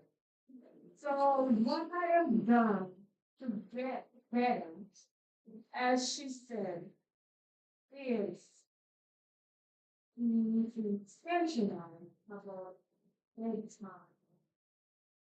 And it works. It works. Because when you're resting, you can get a good night rest and see how the night works. You're operating as your full capacity the next day. Things that you would have done on few times you don't do it. You could stand back and in any situation and just have the Holy Spirit directing you and talking to you because you're resting. Number one, more than a particular time, the same time every night. If you can have it, if it's not your job, try and make sure you're setting it to get into your bed at least by 9:30. 2 hours before midnight is up to you. Get me the odd midnight 2 hours before bed. I'm assured that it works for you. Because when I get up next morning, my eyes open, you think you up for another day. Here I am, Holy Spirit into me. I'm ready to go work. And I want to work at my full capacity. And whatever you do, don't be in church. Anywhere you go, you are God's instrument. You need to work it through. That still is absolutely important. That's even no blue light, powered before. Turn off TV. I'm going to remove television from there. The only two things you do with that is read your Bible, talk to your wife, and get away from blue light. Get the food out of your stomach at least before bedtime, because if you are going to bed and there's food in your stomach, your body's in. So that is it. If you sit next to me, so you know if you have sleep happening at one. You can tell it makes Like he snores. that has sleep. Yeah. Okay.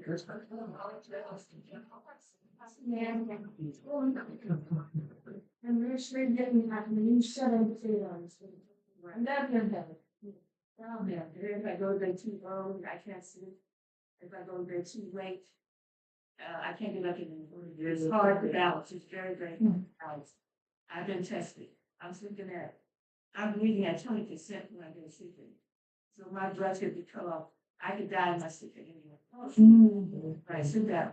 And the test, they want to send me home with a machine, but they didn't make it up. So I just have to battle on my own. Yeah, they didn't. They send you home with a sleep out? They did the sleep test on me, and they put the machine on me, and I spent the night or the day, whatever it was, and the sleep apnea machine did not make a difference in my breathing enough past the 20% to not be in danger. So I'm sleeping in danger because I'm breathing at 20% at night when I go to it.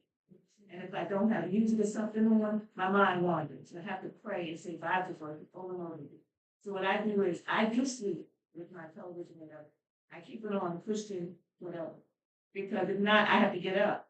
I can't lay in the bed like, because, waiting to go, you talking to the Lord, waiting to go to sleep. I'm just talking to the Lord. So I have to get up. So I'd rather be with a Christian program or music, Christian music. Or laying listening to the Christian You have something going on, man, you don't listen. I can sleep without it, but it takes me longer to settle down and sleep if I don't. I just think with, the Christian relaxation music from the night, and it's usually low. And I use I plug my phone in, but I cover it with something dark to do to my life. I may have to go back to listen to my radio and my own favorite music. Play my own music and maybe go back again. And something of the night, Yeah, I like to get my our cases, the only thing about radio is our radio stations sound more sensitive than averages. Than the Sunday version. I can listen to James Early on the Christian radio. It's not average. I can listen to great lives of great people. As like the really stay alive of great people. He was seldom to complain. Who's the lady? French Cross wrote 6 to 800 poems. They played the famous live, the famous people.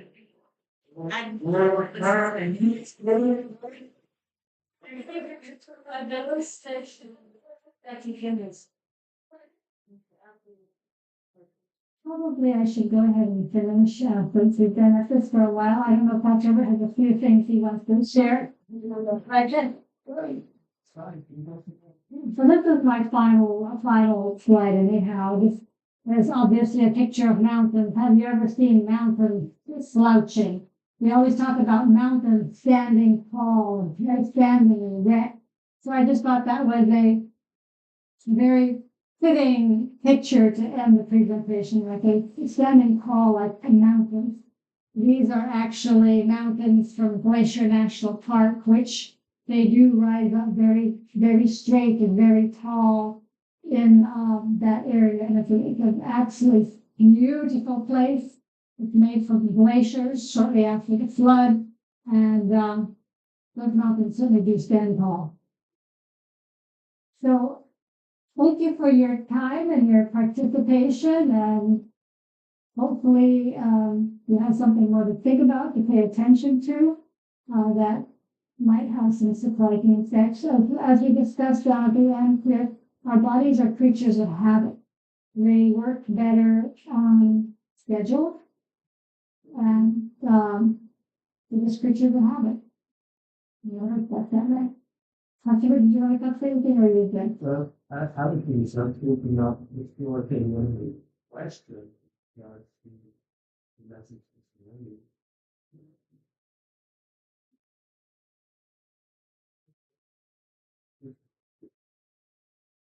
Yes, if anyone has any questions, no, it's actually after 5.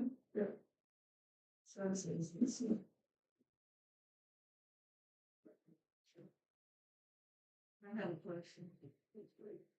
Somebody sent me a thank you for somebody sent me on Facebook note. And I don't believe that it's out there. I hope it wasn't a trap.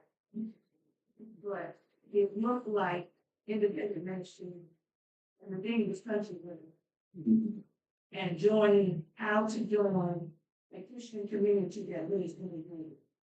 And get away from the fast-paced life of today. Disorder. And do you think, as a pastor, that more and more, I know that truth mixed with error, and error and truth cannot stand. I mean, if it's error mixed with truth, then it's error. But in the realms of God working with us where we are in error, are we seeing more and more Sunday conservative Christians become remnant, and they're not even realizing it, and less of us becoming remaining conservative? That's the way it looks. That's what more and more people, not that Christian country living can save anybody, but if it's part of the process, The Amish have been doing it and proved that it works. And more people are leaving the city, are living in the city, but living in the rural. Never before. Right. They got college degrees or skilled trades, but they don't live. Half of the people who work in Huntsville don't even live here. The statistic, according to the statistic. What is your thought on that? Well, go back to COVID. Right. And where does that might have been? Even in Georgia, a lot of people left the city of Atlanta and other surrounding cities and moved further north. Even for us, when we purchased our property, it was because the owner of that property decided to leave because it was just around the COVID event. And from what we have been hearing, a lot more people, and I'm talking about people who you would never think would want a country living experience. They have been moving out into the rural areas and buying big pieces of property and settling down now. Now, students like Oakwood are 130 years old. These students collectively then are almost 100 plus. Our institutions, whether they're independent or whether they're general. While we're digitized, maybe 60 to 80 years old, 40 or 50 years old. So how the Spirit of Prophecy expect us to approach this in a different age than when she wrote, even though people like the Amish and the Muslims were still doing it and have been doing it for decades, when the country has gotten to the point where it's overcrowded. Yeah. And then when you get to the country, you gotta move because the rule, you gotta move to the country because the rule is overcrowded. And as evidence, when you get out there, even though you should have been out there earlier, when you finally do get out there, it's so overpopulated with other Christian but so-called believers. Yeah. Where are you gonna go? And is this why we're told to go to the mountain? Well, okay. Let me back off a little bit. Okay. And I'm going to try and see if I could find the reference. Most of the time, what we unfortunately have is just the concept of moving from the city to the country. And our idea of country is really more of a rural area, more from the context in our minds of mountain, or because I've known a lot of different Adventists who went to live in a mountainous area and had to end up leaving and coming back home or into the city for survival purposes. Right. In other words, timing and having a proper focus of the sequence is essential. From memory, let me share with you what I recall in Spirit. He said how we need to leave the larger city and move to the smaller town. Yes. And then from those smaller towns, then we will move to the mountains. So the sequence, larger cities to smaller ones, Right. smaller ones to mountains. But what we hear most people advocating is move from the cities, and that they're classifying all of them in one shot, whether it is the larger or the smaller. They're telling you to leave that, and if you're going to leave the smaller, where you think you're going to go? You're going to go to the mountains right away. That's not the sequence. We are to leave the larger cities, move to the smaller ones. Why the smaller ones before the mountain? Because the smaller ones, what she described, are really where you are able to do the work of Elijah. Where you live on the outskirts of a small city and you can travel back and forth doing the Lord's work. In other words, you're not living in the city proper. You're living in the surrounding areas of the city. So you can still get work. Right. You can still be able to have your own country farm, Right. and yeah, it's country still because you're not really in city. You're not in the larger city. You are not, you are also not in the smaller city direct. You are on the outskirts. Right. People are not explaining that to our people. But how can that address it by gender, by culture, by race, by status? And when I say that, what I mean is that the presence of God is slowly being withdrawn from the earth. And with that withdrawal is the downplay of family. In the Garden of Eden, when Adam and Eve were created, the emphasis was family. It's not anymore. Right. And so if you go out there, you're going to be by yourself. You got so many sets of class today of what family is. Grandparents raising grandchildren. You're a pastor. You've seen it. Yeah. You know what I'm saying? People who can't have children. Yeah. People who have been single all their lives. People who are in the school system and they're still students. The attack on the family by satanic forces is so great. Who are you going to move to the country with? All right, I'm going to come back and deal with some of it because these things are important. No, these are very important areas for us to consider because we are at a point where some major changes are going to take place. And if the people of God are not really equipping themselves with an understanding of what next and where next, we are going to find ourselves caught up in a spiral of confusion. We already confusing because we have allowed everything that all we know. I'm coming. Go ahead. It's misinformation. Yes. What they've done is they discourage because they feel like you don't say it.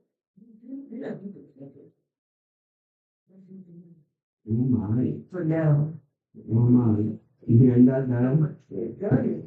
They have poisoned the minds of those who want to enter the country because some of them have grown up. Have grown to where they told them to go. You know, Yeah. 10 miles left, 20 miles right, 30 miles south, 25 miles, and you're out all by yourself. Yeah. And so you're discouraged because you have an emergency, your phone don't work, Mm-hmm. and no internet connection, but you've been told that's what you're supposed to do. So rather than reading the writings and getting counsel, you go straight out there, you are discouraged. So guess what? You're coming back to the street. That's right. Poison. I've seen it happen. I'm not going out there because I'm not equipped to be out there. Exactly. So you can't, so you really have to follow the counsel. If you don't follow counsel, you get stuff. I had a sick mother. I went for a routine breeze because I needed to be close to urgent care or something like that. It makes sense. But for me, being single, where I am is palatable. It's working. It makes sense. Yeah. But then when the time comes, I believe God's going to say, "You right," and it's going on. It's there. A way I do that, like for a singer, like you, my desire is to move out further. Even if I love the real country, but even if it's not there, it's still further. But for a lot of us who are single and by ourselves, our children is growing upon. It's the real how. I want to do, but I'm going to move how. Here's the opportunity. Get a campfire children. Search for hobbies where the certain things have not been left out. If you want to know first aid and CPR, you take a course, you give it somebody who teaches a course, or you get the book and you study for yourself. Every home who wants, every family in the church who wants, you have to be a pathfinder to use the manual to learn from. Every family should be encouraged to have a pathfinder handbook in their home to learn the natural skills of wildlife living. Not because you're a pathfinder, but because the time is going to come when you got to move. And you need the practical information. Just like you would a first aid book. In the Pathfinder handbook, next to the Spirit of Prophecy and your Bible. For every family. A lot of people wouldn't know that, but we learned some Sister Diane and Pastor that like you go temple, join the temple. And find, yeah, First Church, this church. Some churches go out once a month, but it's not everybody. Because we act like we're so afraid of becoming legalistic. We're so afraid of becoming square. Yeah. You know, and instead of, it's like Pastor Lee said a while back when I went to hear him. We are remnants of the Adventists. And yet we're scared of the future. When we have the prophecies to show us and prepare us of what the future should be. Yeah. It's going to be a movie. Yeah. Yeah. But I think this younger generation, COVID, Y2K, the Middle East, and Europe and America deciding whether or not there should be a third world war. Yeah. You kill innocent children and women, and you don't know that there should not be a third world war, even if the Bible predicted it, that you should have no part in it. Even if the Bible predicts it, it's going to come true, that there will be a third world war. You don't know that even though you legalize war, it's still murder. Well, you know, remember, they have their own plan. Right. And it's obviously going to be contradicting God's plan. It's going to be actually working against God's plan. And that's why we cannot go along with what we see and hear they are saying. You cannot be educated by the world, because the world has a different agenda, and we are not meant to be a part of And that. it's a trap to kill our salvation. And if you can't see, we're not ready for Jesus to come, because we cannot see the conservative Sunday keepers sound more like us, and Adventist conservative who may still be or used to be conservative Christians are sounding and looking more like the world. Yes. If you can't see the turn of the table, Yes. Yes. And this is why this kind of situation cannot be, if you want to say, a help to us as Adventists. If it is, we are at a point where we are not even talking about these things anymore. Not as a church.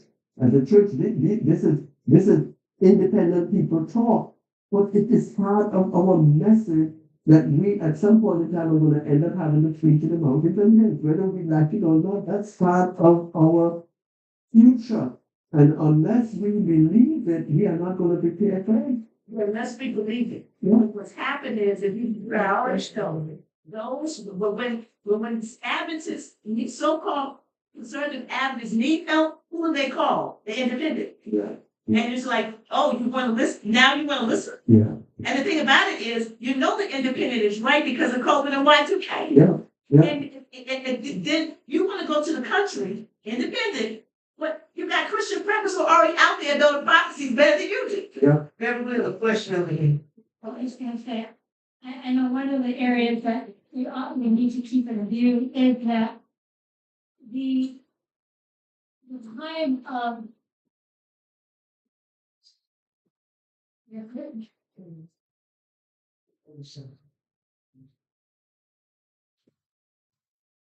that we have to keep in view the love cry takes place before all of this. Yeah. So if we're out in the country somewhere, are you thinking you're gonna sit on your 2 acres, 5 acres, 10 acres, and somehow make a loud cry out there? No, you're gonna have to leave that and go where the people are. So this fixation of I've gotta be out there. Well, you plan to be a part of the loud cry, because if you do, that means you're gonna have to leave there anyhow. So, as you've often said, people have to be led by the Holy Spirit as to where to go, And when. where and when to be useful. If you go and move where you're thinking of moving, are you still going to go to the same church that you went that needs your help as frequently? That means Sabbath. That means Wednesday nights. Maybe that means another couple nights of the week. Are you going to drive that hour and a half, 2 hours each direction because you have popped yourself so far away? Are you going to still do that? Right. or not. And if the answer is no, then something's wrong with that picture. Also, another thing that is often forgiven, and I'm not saying that this to say anything against country living, it's just that there needs to be balance. And today, what is the definition of country living? 150 years ago, you went 5 miles away from the town and you were in country. Yes. Today, you go 50 miles away, and well, we still have subdivisions and plazas, and so what? In cities. And so, what is the definition of country today, and who is deciding what that definition is? But still, when that time comes, people are saying, well, we got to know how to plant, and we got to know how to do this, and we got to. Well, yeah, that's good, because it's good to grow your own food right now, not just for the future, but so that you have good food now. But in the future, it's going to be the angels that are going to be making sure we have bread and water. So making sure that if your motivation to plant a garden now is for that time, it's not a very good match. And even as far as, like Elaine was talking about our campouts, when we talk about different things for campout, the purpose is not just for the future, but for useful information now. Right. If you go and get lost out in the woods, it's good to know how to get yourself unlost now, not sometime in the future. If you know how to wild forage plants, that's not a skill just for the future, but that can be a skill now. So we're sometimes, I think, too futuristic minded when it comes to these kind of topics versus seeing how these things can be beneficial now. And if they're not beneficial now, maybe we need to rethink why we are even doing it, because it may not be as beneficial in the future as you think it is, because your view of the future may not be exactly what the spirit of prophecy is depicting. Right. Yes. Good. That's, if it's a literal number. Yeah. Um, Well, the question is if it is. if it is a literal number, Yeah. then that means 5 here, 3 over here. I mean, you got all these countries where people, or this is not the only group, it may be the only group in this area, but there are little small groups all over the world Yeah. that is planning for the second coming of Jesus Christ. And the last days is the day of the remnant. I didn't know that in the 1800s and before that, there was no remnant. I just learned recently that this is the remnant, these last days. So I'm just saying, if it's a little number, then that means it's a very small number categorically. Yeah. Five maybe for Huntsville, 5 for New Jersey, or 2 or 1. You ever thought about that? Yeah. But before I get to that, I'm going to read to you this thing. Okay, go ahead. We have a lot of areas to cover. It's fine. Go back to the whole country living thing real quick. Yeah. Because everybody was asking how do they know and this and that. My suggestion would be just pray. Ask God to show you where you need to go. Where you need to go, where you need to go. Because where we live right now, we were told we weren't country enough, and we both grew up in the country anyway, so we felt like we were fine, and we felt like we prayed about it, and we felt like God opened the doors, and He opened to get us to where we are, and closed the doors that we weren't supposed to be in. We tried what we thought was the right thing. And He showed us, no, that's not gonna work for you. So I think if you pray about it, God knows what you're trying to do. He'll open the doors that need to be opened, and you'll be right wherever you need to be. Right. Because you may think you're supposed to be in a certain place, and that's not where He's calling you to be. And would be like son, the secrets, I think he wrote it. And probably by walking in the secret of country living, what you were, the response was saying in that book. You calculate all of it. I still haven't done it. How do I pay for it? Yeah. As long as I have my family with me, I probably can pay for it. Right. Even though I know God is able, but what is it practicality? Right. Because he doesn't work he works in practicality, but he works in miracles. Yeah. You know what I'm saying? What's practical to us, he's not thinking about it. He's not. It's not along our line. Exactly. And but yeah, I think it's in the sequel. I read it in the sequel of, and I've heard it preached, in the sequel to the book Passion Living by His Son. Think, where are you gonna work? Where are you gonna go to school? How many miles would it take you to get to these different? And the thing, and so what I'm saying to, what people like me are saying to independent ministries is everything you say is true, but there are people who've already been out there who are not Adventists and claim to be Christian. And they're already doing what Sister White told you to do. So when you get out there, you're going to be circumferenced by many, many people of different beliefs like you already are. And you're out in the country of the world. And then with their guards and everything else. People leaving corporate America never lived in the country before, grew up in the hood to live in the country. Yes. So we are late. Yeah. We've been so busy prophesying that we have not always cultivated the pathfinder side of it. And so we want to go to the country. I realize it's time to get out.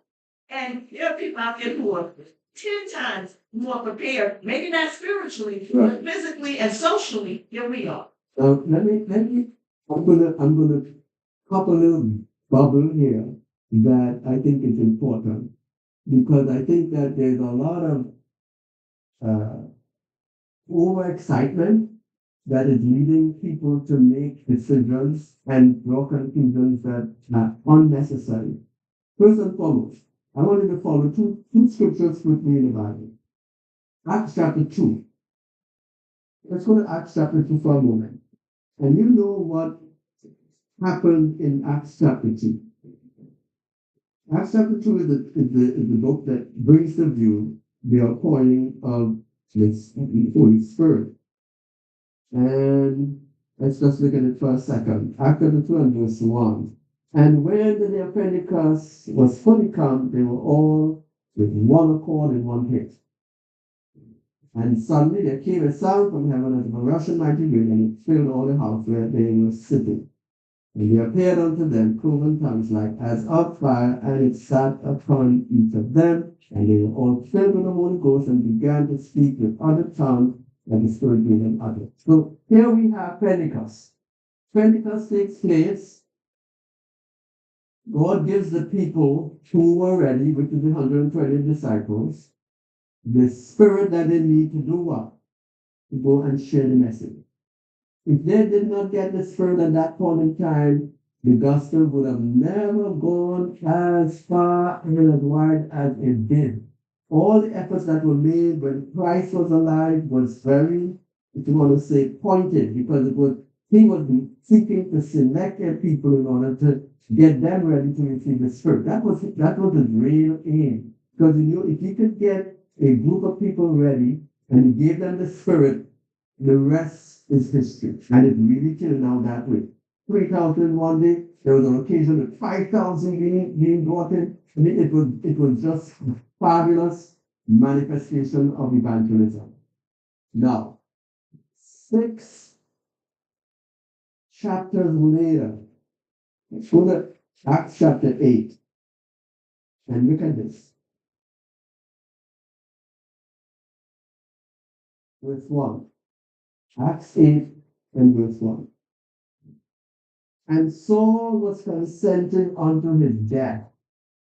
And at that time, there was what? A great persecution against the church which was at Jerusalem. And they were all scattered abroad throughout the regions of Judea and Samaria, except the apostles. So you had the outpouring of the Spirit, and then you had what? Persecution. Why did the Lord allow it to be in that sequence? Why? Because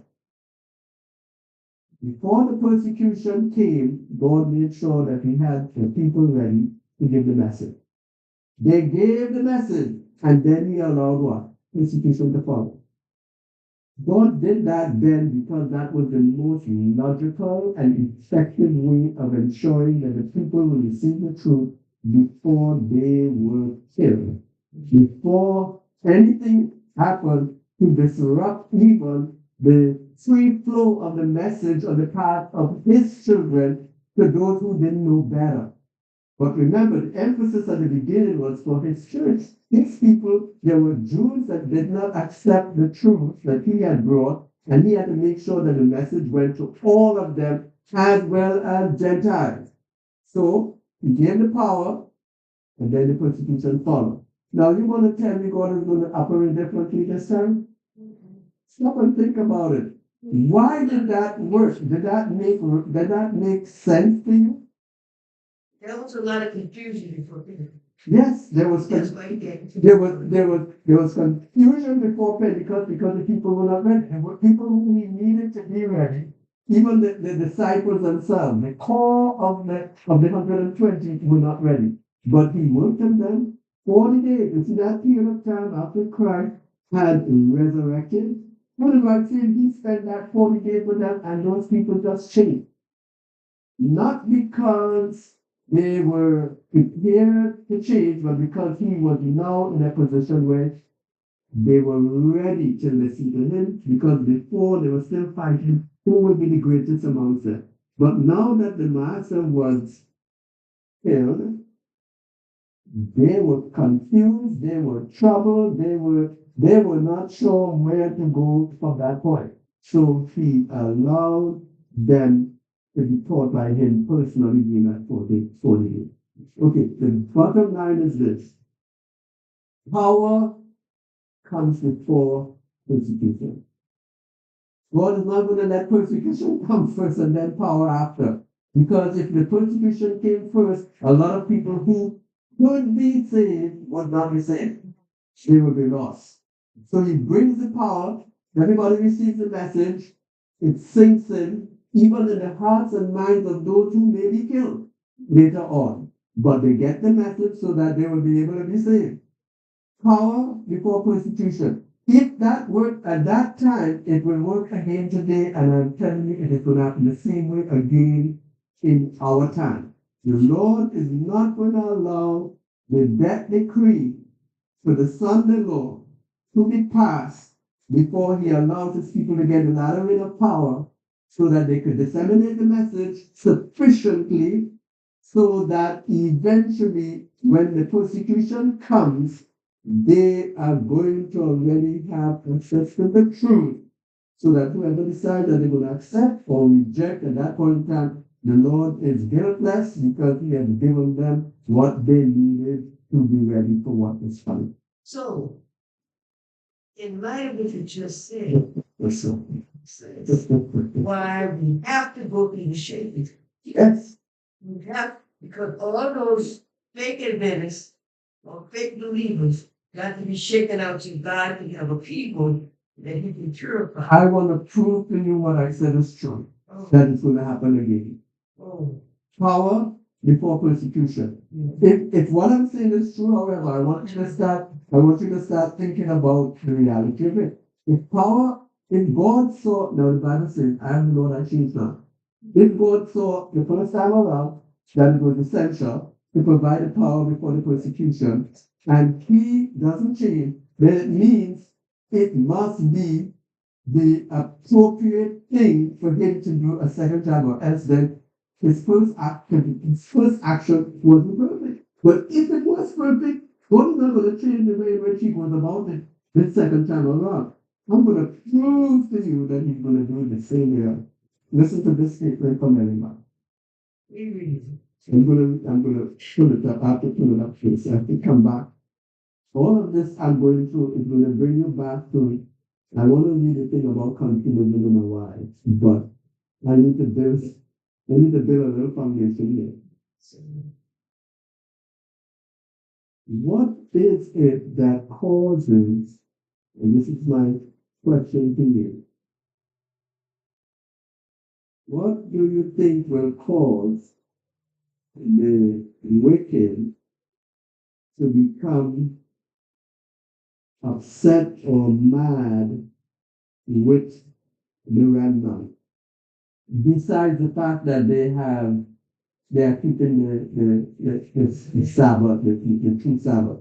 What do you think will cause them to become so mad and enraged that they are going to pass the Sunday law? Let me read it to you. I don't want to make a mistake.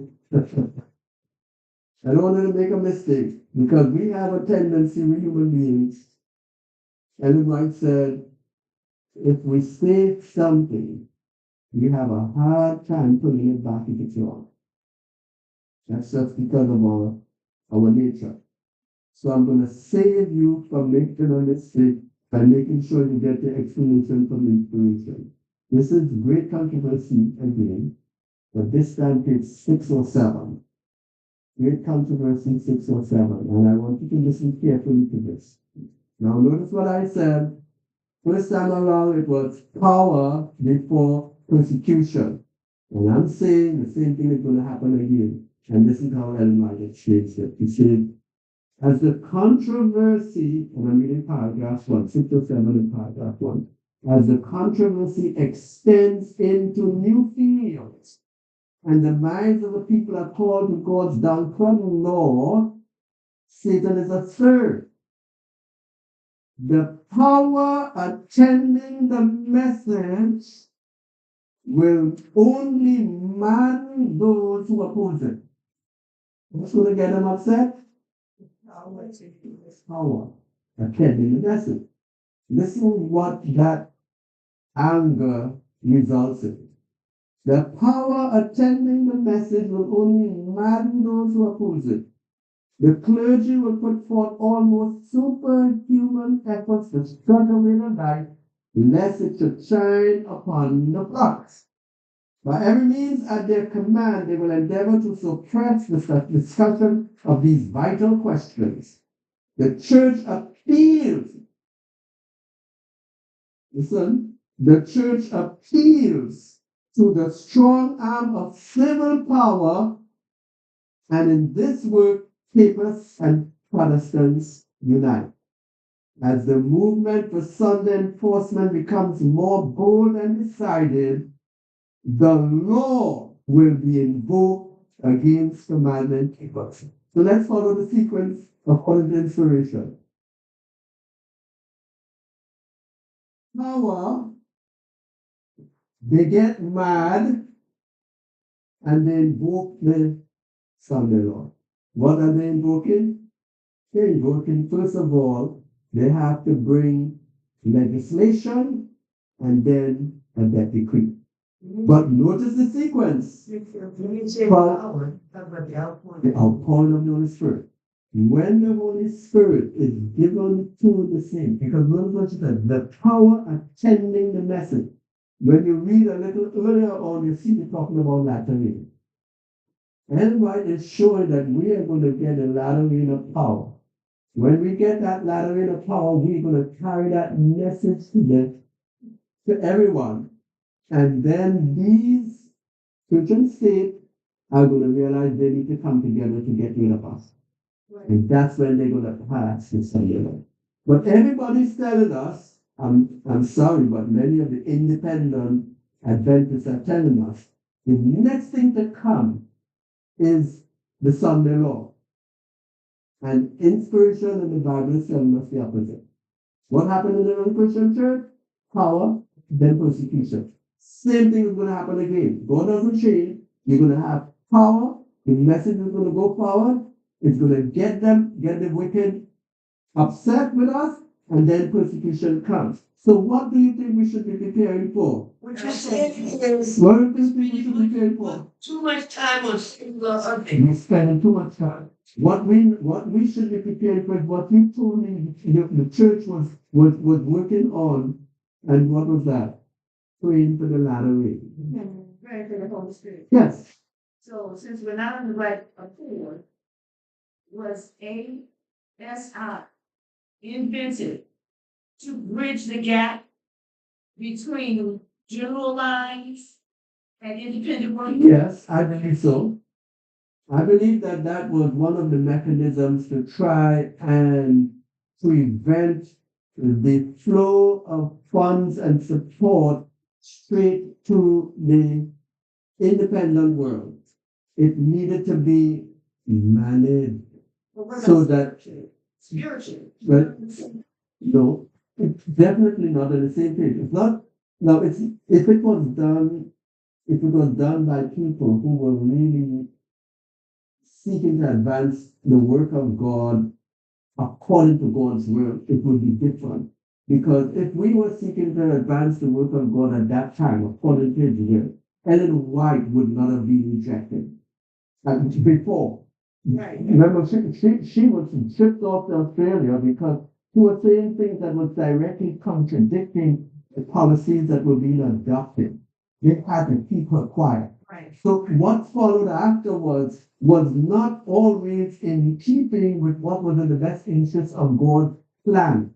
It was more in the best interest of keeping the members in the church together Right. under their control. And that's why the Lord allowed in the 70s, between the 70s and the 90s, all these independent ministries to pop up who were calling for historic Adventism to come back. And they were just being beaten down. To keep their members or to keep tagging To on. keep both their members and the tithe and offering.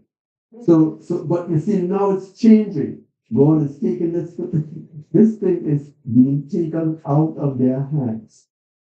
If you were here this morning, you would have, yeah.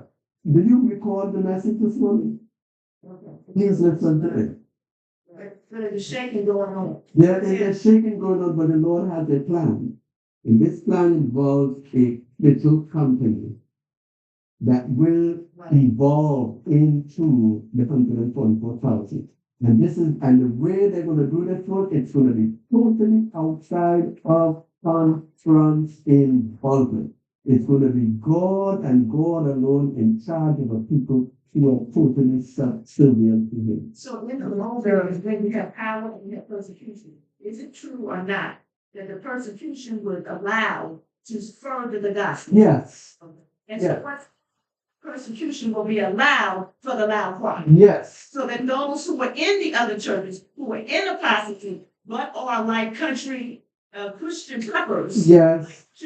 who know some of what you're saying, Yes. have not really come in because they don't understand or they don't believe or Right. they're not converted yet, to be further converted. Not all will be because most will be lost, but to grab them during the loud cry and say, oh, we're already out here. For example, my father was a farmer. So before he died, he was ready to leave the city and go back to farming, but he died. Yeah. I believe that when I found out that he went to Christian church school in the Methodist and Baptist church in Eufaula, Alabama, he said, oh, you didn't go to public school. Yeah. You went to church school. Yeah. So when it was for my mama to say to you, you're not going to public school, I'll send them to church school. I need you to let me send them to church school. He was ready for it. The Holy Spirit had already planted the seed because he went to church school. Amen. He hasn't put it together yet, but it became a reality. And to the last class. Before I come into the motion, this answers your question in regards to these people going out. I'm not into politics. Please don't get me wrong, but a lot of the people who are involved in the MAGA, many of them are part of the image of the beast, so to speak. Or no, let me not put it that way. Let me just say, many of them belong to Babylon. Okay? So they are fully in support of what is going to eventually evolve into the intermediate. Right. That doesn't mean all of them are going to be. Right. And what is going to make the difference is the power. Ellen White said, when the Lord pours out His Spirit upon His people, listen to some of the stuff we're going to be sharing. We're going to be telling them that how the church and the world are going to unite. And when we say the church and the world, we're not talking about Adventists alone. Because Adventists are going to get involved in the interview. They are. Just like they did with COVID. Right. But we're going to tell them that the churches, basically, are going to unite with the state. They wouldn't believe us, but we're going to be proclaiming that during the loud cry. We're going to tell them that how spiritualism is increasing. All these different manifestations of power and healing that you see is not of God. We're going to be telling them, listen to this, something that Adventists have known for years, that Babylon represents a fallen church.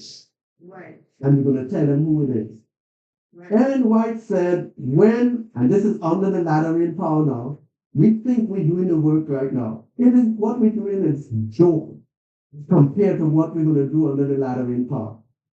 When we get that power and we expose some of these things, and I'm just only sharing 3 key things that Ellen White shared, we're going to be sharing. She said that thousands' eyes are going to be opened. Right. Thousands of them, and they're going to turn around and say, but nobody ever told us that before. So here are some of the people you were making reference to that are moving out now. All of a sudden, they're now going to get the spiritual backdrop of the call to leave in the country. And they are going to turn and say, what? I don't want to have anything to do with this. Because they will begin to see steps beginning to take place in order to really bring the Sunday law. And they're going to say, these people told us about this before. I'm not getting myself involved because they were right. It's going to be a Christian liberty. Yes. And then Yes. the issue. And like slavery, they're not going to want to push anything. That's right. They are going to be what the Bible tells on this time as a great multitude such as never was. We're going to have a lot of people coming in at that point in time, everybody said. And this is why I think that like ASI and Pathfinders is so important. Because if you do it from grassroots, then people are prepared to accept it later, even though there were many who will not be saved. Yeah. You still have the job description as an Adventist Christian to prepare both sides. And that's why that grass, I keep harping on Pathfinder, it doesn't just have to be children. I keep harping on that because the situation comes from preparedness from the grassroots. You cannot go out there and be in the country and you don't know how to put a tent. Mr. Watson, go ahead. Just going to say that the purpose for Not the for the Lateran. the purpose for the irregular Yeah. was to be that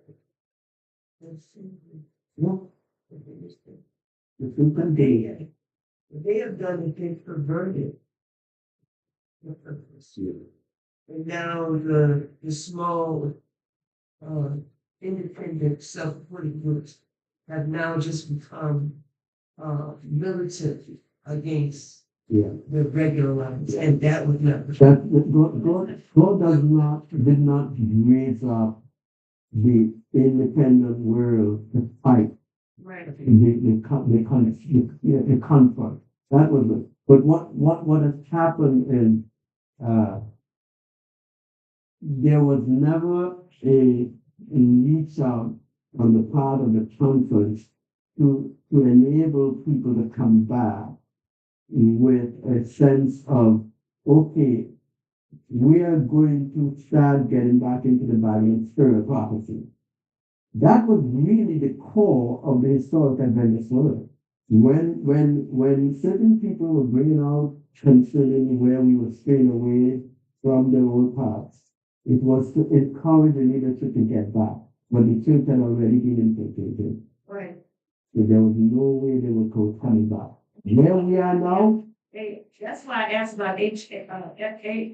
ASI. That's why I asked about ASI. Because it made it look like this has been set up to try to save our churches from apostasy and keep our independence. Because like my uncle who died, we were taught that anything offshoot was a cult. Right.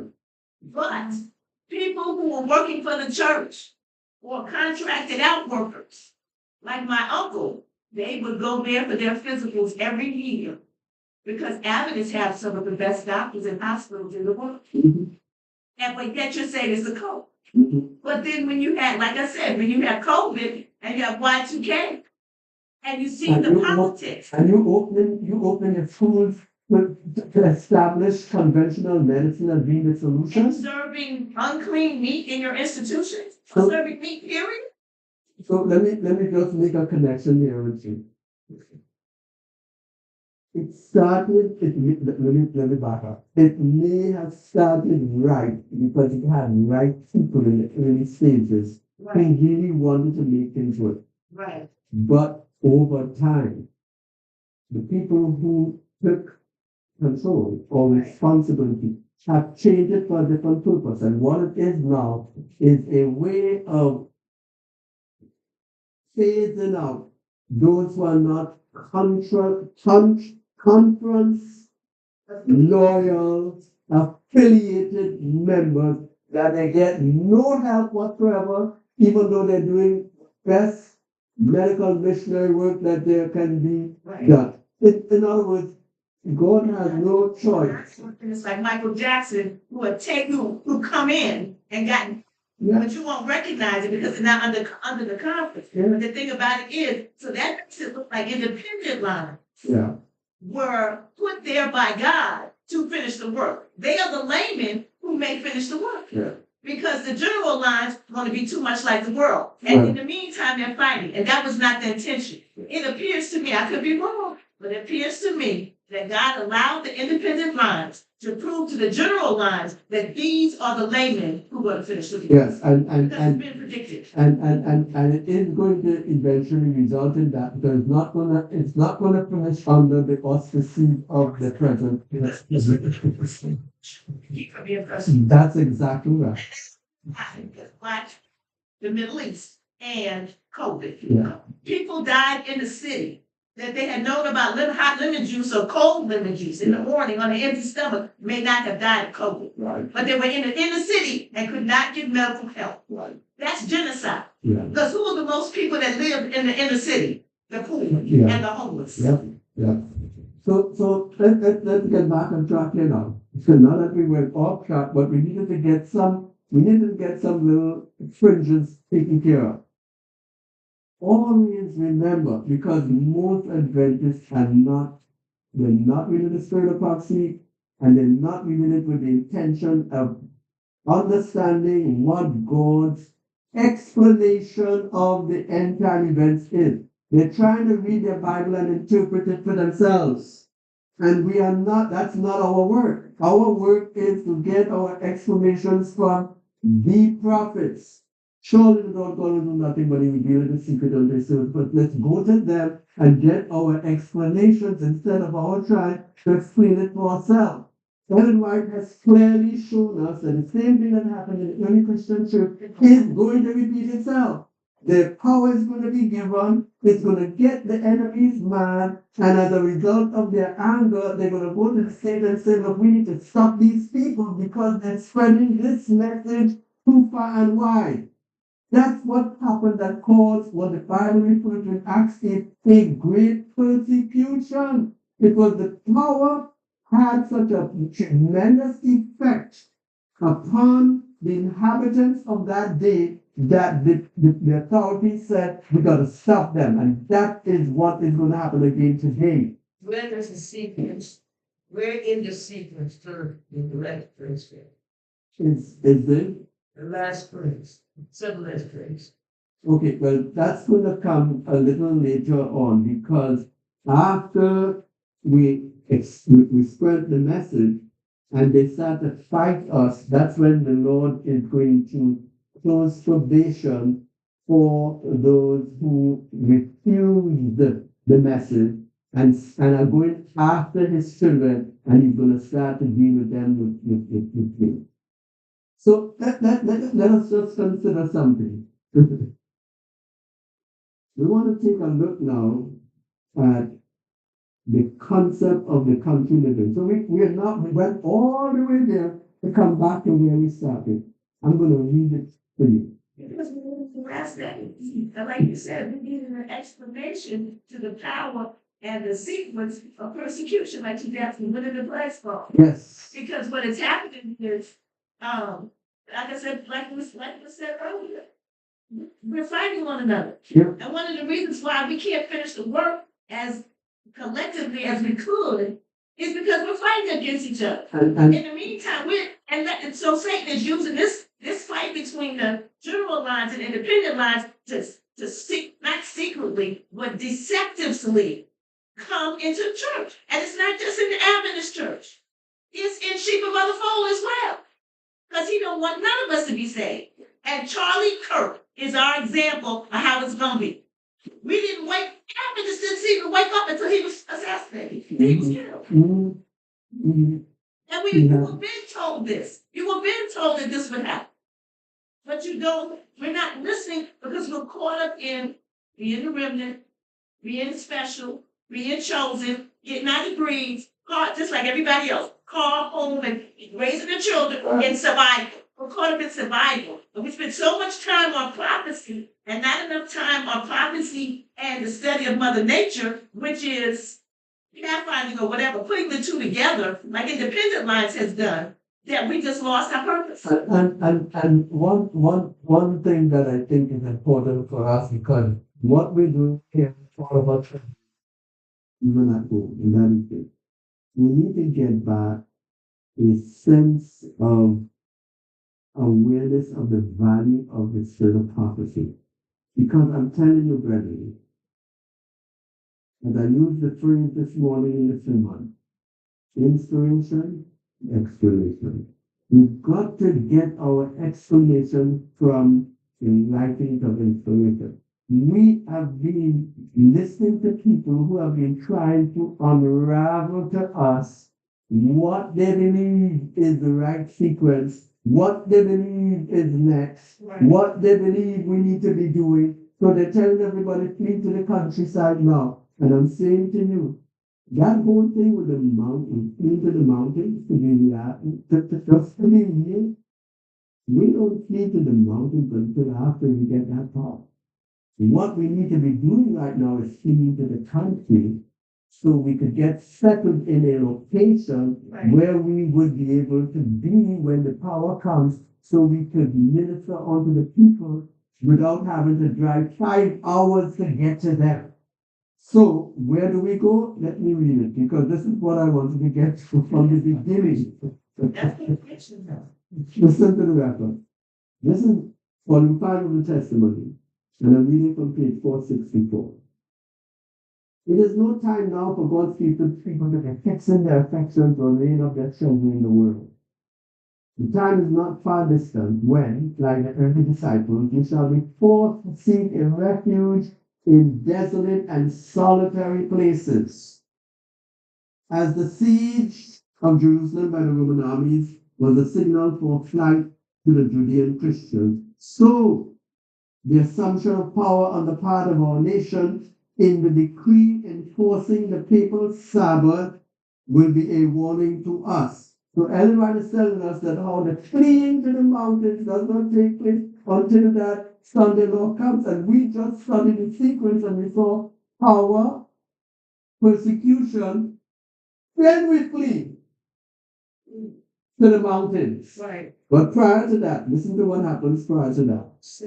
It will then be time to leave the large cities, preparatory to leaving the smaller ones for retired homes in secluded places among the mountains. So we have to be able right now to get out of the larger cities to a great extent and start finding ourselves in the smaller cities, so that we can settle down, learn how to plan, learn how to get prepared, so that eventually we will be in a position where we would have access to a church where we know we could get the power. Now, listen carefully what I'm saying, because that upper room experience was only for those brethren at that time. But like you said earlier on, a lot of God's people are going to be scattered in different locations. How do you think they're going to come together? They have to have small churches where they can come together in order to be prepared for the latter rain. It's not going to come down in a church mixed with wheat and tares. It's going to be in congregations, just like the upper room, where Judases are out of the out of sight, where the brethren can gather together and receive the power without any interference whatsoever. So when we think that the Lord is going to raise up little churches, we're fooling ourselves. Because that's what it's going to take in order for the saints to be sent in harmonious unity as far as worship is concerned and education, because it is the truth that sets us free. The truth sets us free is not just being in a church, it is being in an environment of light. Remember what we studied this morning? That how the little company was covered in light, the 144 were covered in light, the free company was covered in light. In all of the instances, you see the same common denominator. They were standing in the light. You cannot do that if you are in an environment where the leadership is telling you, we don't want to hear that here. Won't happen. So when people are fleeing to the country, you know what you need to ask them? So when are you going to go to church? When you go on there to live, when are you going to go to church? Well, what about home churches? Yes, that's where it's supposed to be, but it has to get to a point where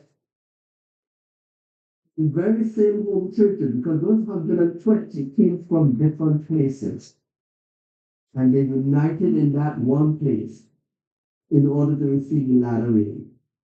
There were churches scattered around because of the work that Jesus had done. He had spread the message to far and wide, but apparently only certain people were told to gather together in the upper room on that particular occasion.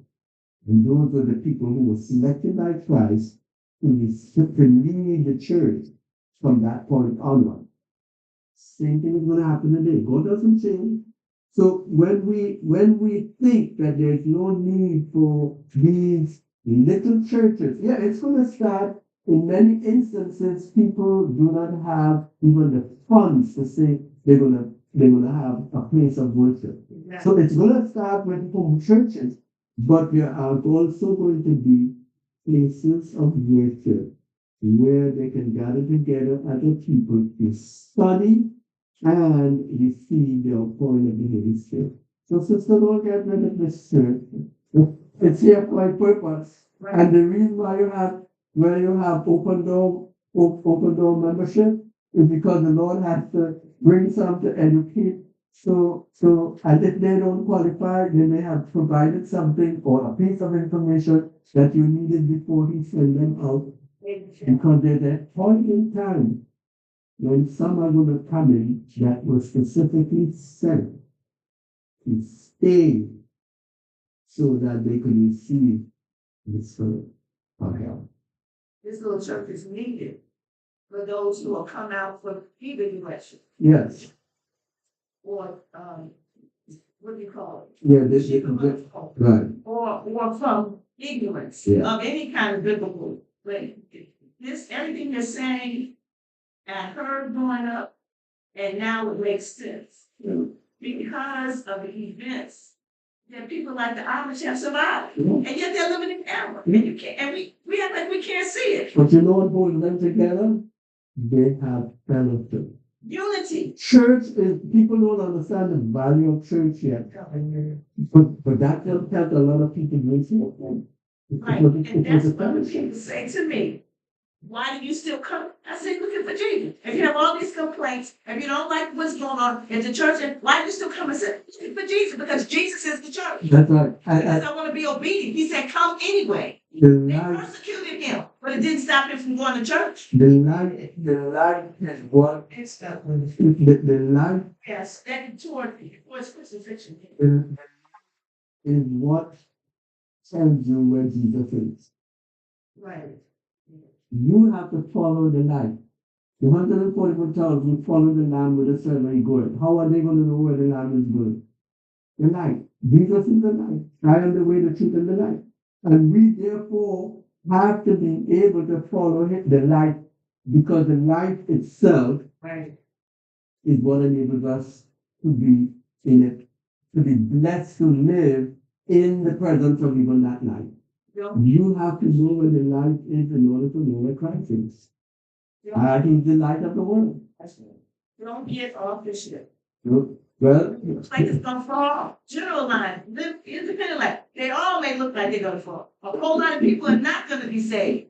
But don't get off the ship. right. Stay in the church. Right. And The church is Jesus Christ. right, the true followers, Christ and his true followers. Yeah, the money. Yeah, that's right. And that's why who it it's is. church. Because if don't have two people in this church, Yeah. if this church is gonna stand until Christ is waiting for it to fall. Because it is seeking to promote present truth. That is what makes it different. Whereas, Yes, so for them to and see little places and little companies like this. Does that mean that the Holy Spirit, certain levies put on that thing? yeah, at a certain level. Yeah, because the reason why is I don't see without that how they live. But remember, without the Spirit of God and the spiritual eyesight, materials. Yeah. And if you recall, the 144,000, they know the truth because they have no guile in their mouths, right? So no deceit, no error. How did they get it? Well, for one thing, you do why we need fellowship is because it is an environment of sharing and studying. You get a better understanding of the truth because everybody needs to see it the same way. Truth cannot be something entirely different in one person's mind and another person's mind. We have to have a clear understanding. That's what Jesus gave them in the 40 days when he appeared to them. He was giving them explanations of the truths that they had only understood kind of vaguely. All of them were brought on the same page. So you were asking the question in regards to what then do we do in the context of individuals, like people who may not have family members who are believers and so forth, but they are believers and they want to make sure that they are part of that outpouring of the latter rain. It comes back to the church fellowship. You have to find a place where present truth is taught, because in that environment, the Lord is going to make his will as clear as crystal. And whether other family members join you or not, you are going to have a family, just like the upper room members became family finally. They became, at least they became harmonious family members, but it didn't matter whether they had a brother or sister with them or they had a husband or wife with them. It was that they had a family that they knew were on the same page and cared for them. Most of the time, and this is something that you might want to keep in mind as well. When I get confronted by people who tell me about country living and that they're leaving the city and they're going to live in Timbuktu, you know what I ask them? Where are you going to go to church when you go out there? And they usually don't have an answer. You know what? They never thought of it. But if you stop and think about the sanctuary, God made sure that all Israel had to establish their tents around the sanctuary. Right. But people want to go here, they want to go there, they want to go here and everywhere else. And they're not thinking about where is the sanctuary that they're going to go to. And therefore, they end up losing the connection, the spiritual connection that they're supposed to have in order to get the direction as things unfold. So they end up in big trouble. So you don't have to worry about not having a strong support system. The church is your support system. That's what God ordained it to be. even if it is a small body of believers, he will be in the midst of us. But how they close that church? They won't be able to close these churches because these churches are going to be allowed and preserved by the Lord until we get the power. When we get the power, or when we get the power, that is when they will notice us. Amen. That's when they will notice us.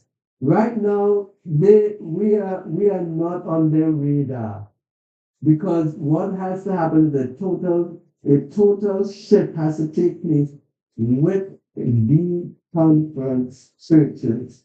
Right. It's going to have a shift. This happened. Yes. But it's happened. It took Y2K. It took global warming, Y2K, COVID, and the reestablishment of a third war in the Middle Eastern countries for them to say, maybe we need to be listening. Sure. And then in the middle of that, the foundation of ASI, trying to build a bridge, not only for support, physical support and financial support, but for spiritual support, because we're not on the same page. Like most denominations, we're losing our youth. We're losing the foundation of our churches. And I say to people, even when I was teaching, even when I was in the public sector, but the private sector, but not Adventists, as a teacher's aide, your parents said, well, what can I do? Get them in. If you don't have a Boy Scout, Girl Scout in your club, seek out the nearest Adventist Boy Scout stroke club, or go to Boy and Girl Scout. Get them involved in hands-on outside experiences. Because it's sitting in class for 8 hours a day, just like you're sitting on your job for 8 hours a day. And then you wonder why they have behavior problems. You know, and I see that, and this is just based on a word of caution. You really have to examine what is being done in those environments today compared to what was done in times past. Right. Because just as we have a lot of our youth Adventists, young Adventists, being spoiled and just going to school, they leave their parents home and they go to the school and they end up being taught that parents never exposed them to. Right. And they have been exposed to it under the permission of the administration. Right. We have to find ways and means of working around the dependence upon even the Adventist system. This is it. We have to, or else we're going to be sending our children into perdition. Right. That's Um, the best opportunity is online education. Yes, yes, yes, Independent school, let's say, get your, if you get with a group like, I can't think of the name of the Herbert's ministry right now, but, get with an independent or, and for some general line churches are saying the same thing you're saying. Yeah. And God has honest people still in the church. That's why we're not looking to condemn or break down, because many of them are still, their eyes are opening, and some of them, their eyes have been open. But it's just that they have been educated that if you leave the conference, you'll be lost. Yeah. But changes are going to take place in the Lord God. They will listen, they will stand. They will be all ears. That power is an easy power. What we cannot break through right now, that Holy Spirit will break through to the heart of the honest ones. That is true.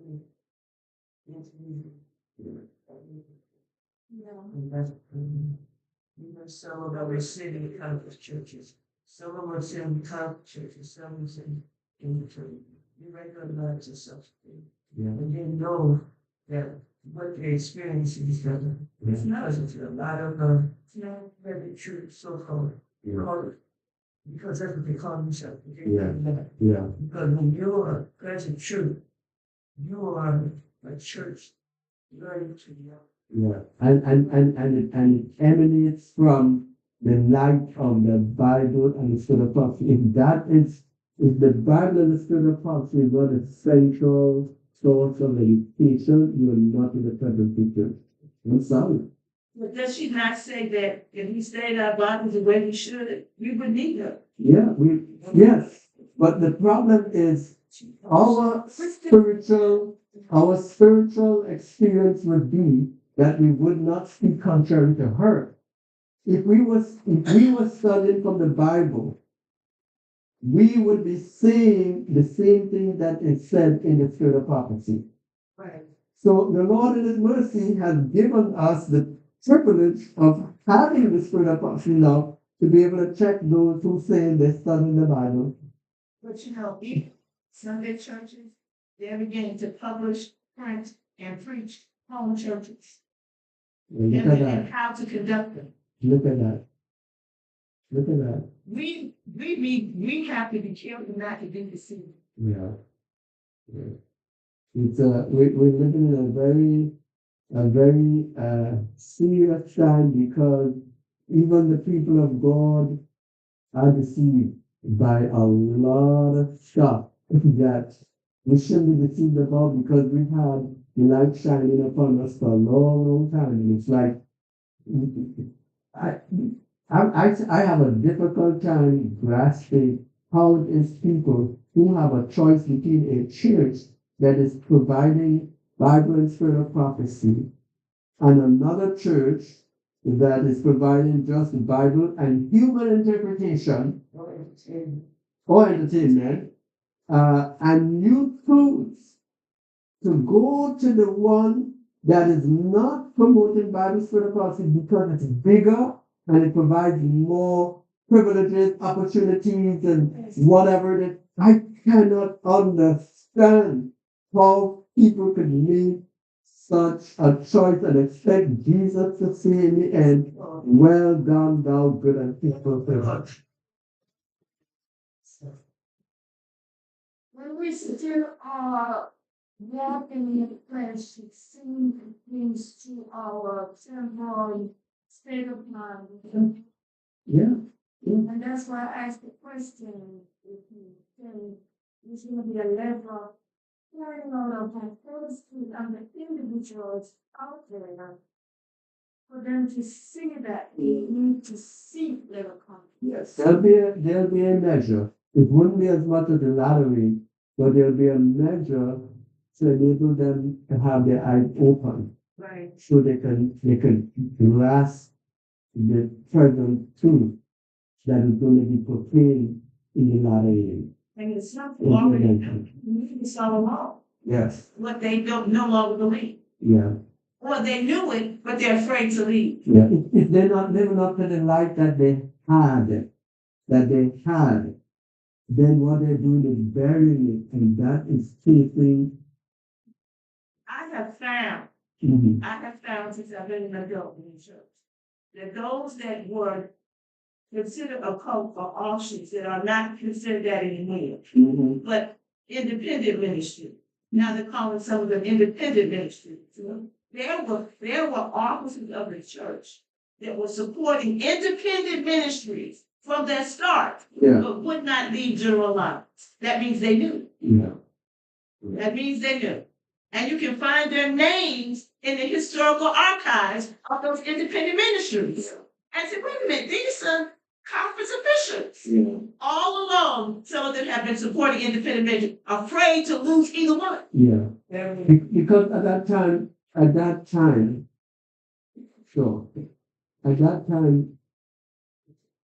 they were not viewed as being enemies of the church because it was evident to the wise that they were really a support mechanism to the church by providing something that was not a part of the curriculum, was not a part of the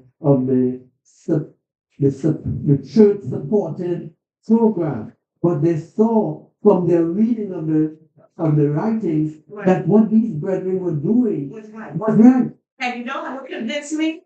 When Prevention Magazine, standing in the supermarket, had a list of Adventist medical missionary schools and institutions that if you wanted better health, that's where you need to go. And this is a world published magazine. Prevention Magazine Yeah. had a listing Mhm. of health detox places. Yeah. And on that list were a list of Yeah, Adventist we, places. yeah, I remember we were recently looking at one of those lists, and we saw certain people who we knew on that list. Yes, that period, but that's an Adventist institution. And I had to say to myself, these people are not a cult, and they are not offshoot, they're independent. Yeah. And I'll tell you something. There's a psychological undermining of the institutions when they are classified as independent. Understand this. The word independent means that you are on your own, Right. right? So technically, some of those very same institutions, when they started to have worship in connection with their ministries, Right. they were then condemned because they were not supposed to have worship, because right away they were viewed as starting a church. Right. But they had no other choice, because not all the ministers or leaders were accepting them as being part of the church. So when they were being deprived from having access to the spirit of prophecy in their services, some of them said, no, well, we gotta have our own worship. And that's why it has got to a point where God has made it possible to have the International Association of Feast and Adventists raising up churches and ministries, Right. because the people need to know that where two or three are gathered, the Lord said He's in the midst, and that's a church. And it is not completely true that Free Seventh-day Adventists was necessarily a cult of offshoot. Because when Free Seventh-day Adventists got started after or before the correct me if I'm wrong, excuse me, Civil War, these were free slaves, free Indians. These were people of free color. And if they were not going to be treated the same as our other brethren in pay and in job description, Or medical then assistance. they pulled out because of mistreatment. Yeah. They didn't just pull out because of spiritual No. disagreements. It They wasn't. pulled, and then that's how I found out in researching that some of these independent ministries, even from the beginning of the Adventist Church, were being supported by our brethren who chose to remain in the general line. Yeah. I'm sorry, Yeah, you got it. and so that's how I know they're not a cult. Yeah. Because if the Irish are doing what Adventists were told to do, even though they're in error in certain things, then we're late. Yeah. So you can't be in a cult. Yeah. They didn't pull out because there was a disagreement between general lines and independent lines. They pulled out because of civil rights that was not correct in the Adventist church. And they've been out ever since because it's still not correct. Yeah. Yeah. Wonderful, brethren. Thank you so much. Now that I learned that. Let's go ahead and say with a prayer to close.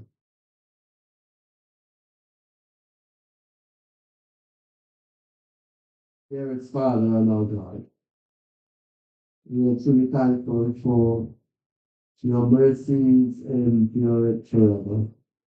Thank you for spending some time with us today, Father, Son, and Holy Spirit, eternal Godhead of all creation. Thank you, thank you for your love, your mercy, your blessing. Please be with each one here and those who were with us earlier. May the blessings that you showered upon us today remain with your people throughout the rest of this week that approaches, that we are coming to a close on, and the week that lies ahead and the future as well.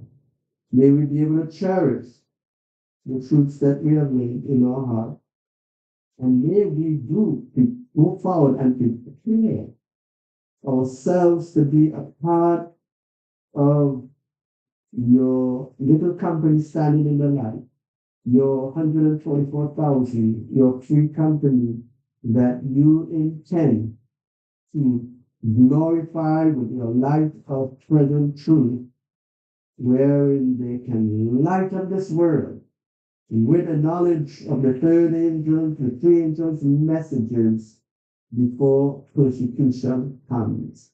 Thank you, thank you, thank you. In Jesus' name, amen. Let the words of our mouth and the meditations of our hearts be acceptable in thy sight, O Lord, our strength and our Redeemer. Amen. Thank you, and fellowship with you, your answer prayer. I'm afraid to have a Bible study, please tell me that. I have, well, I apologize that 3 months later, whatever the case may be. But when I found out that some of our regional conference was reporting 3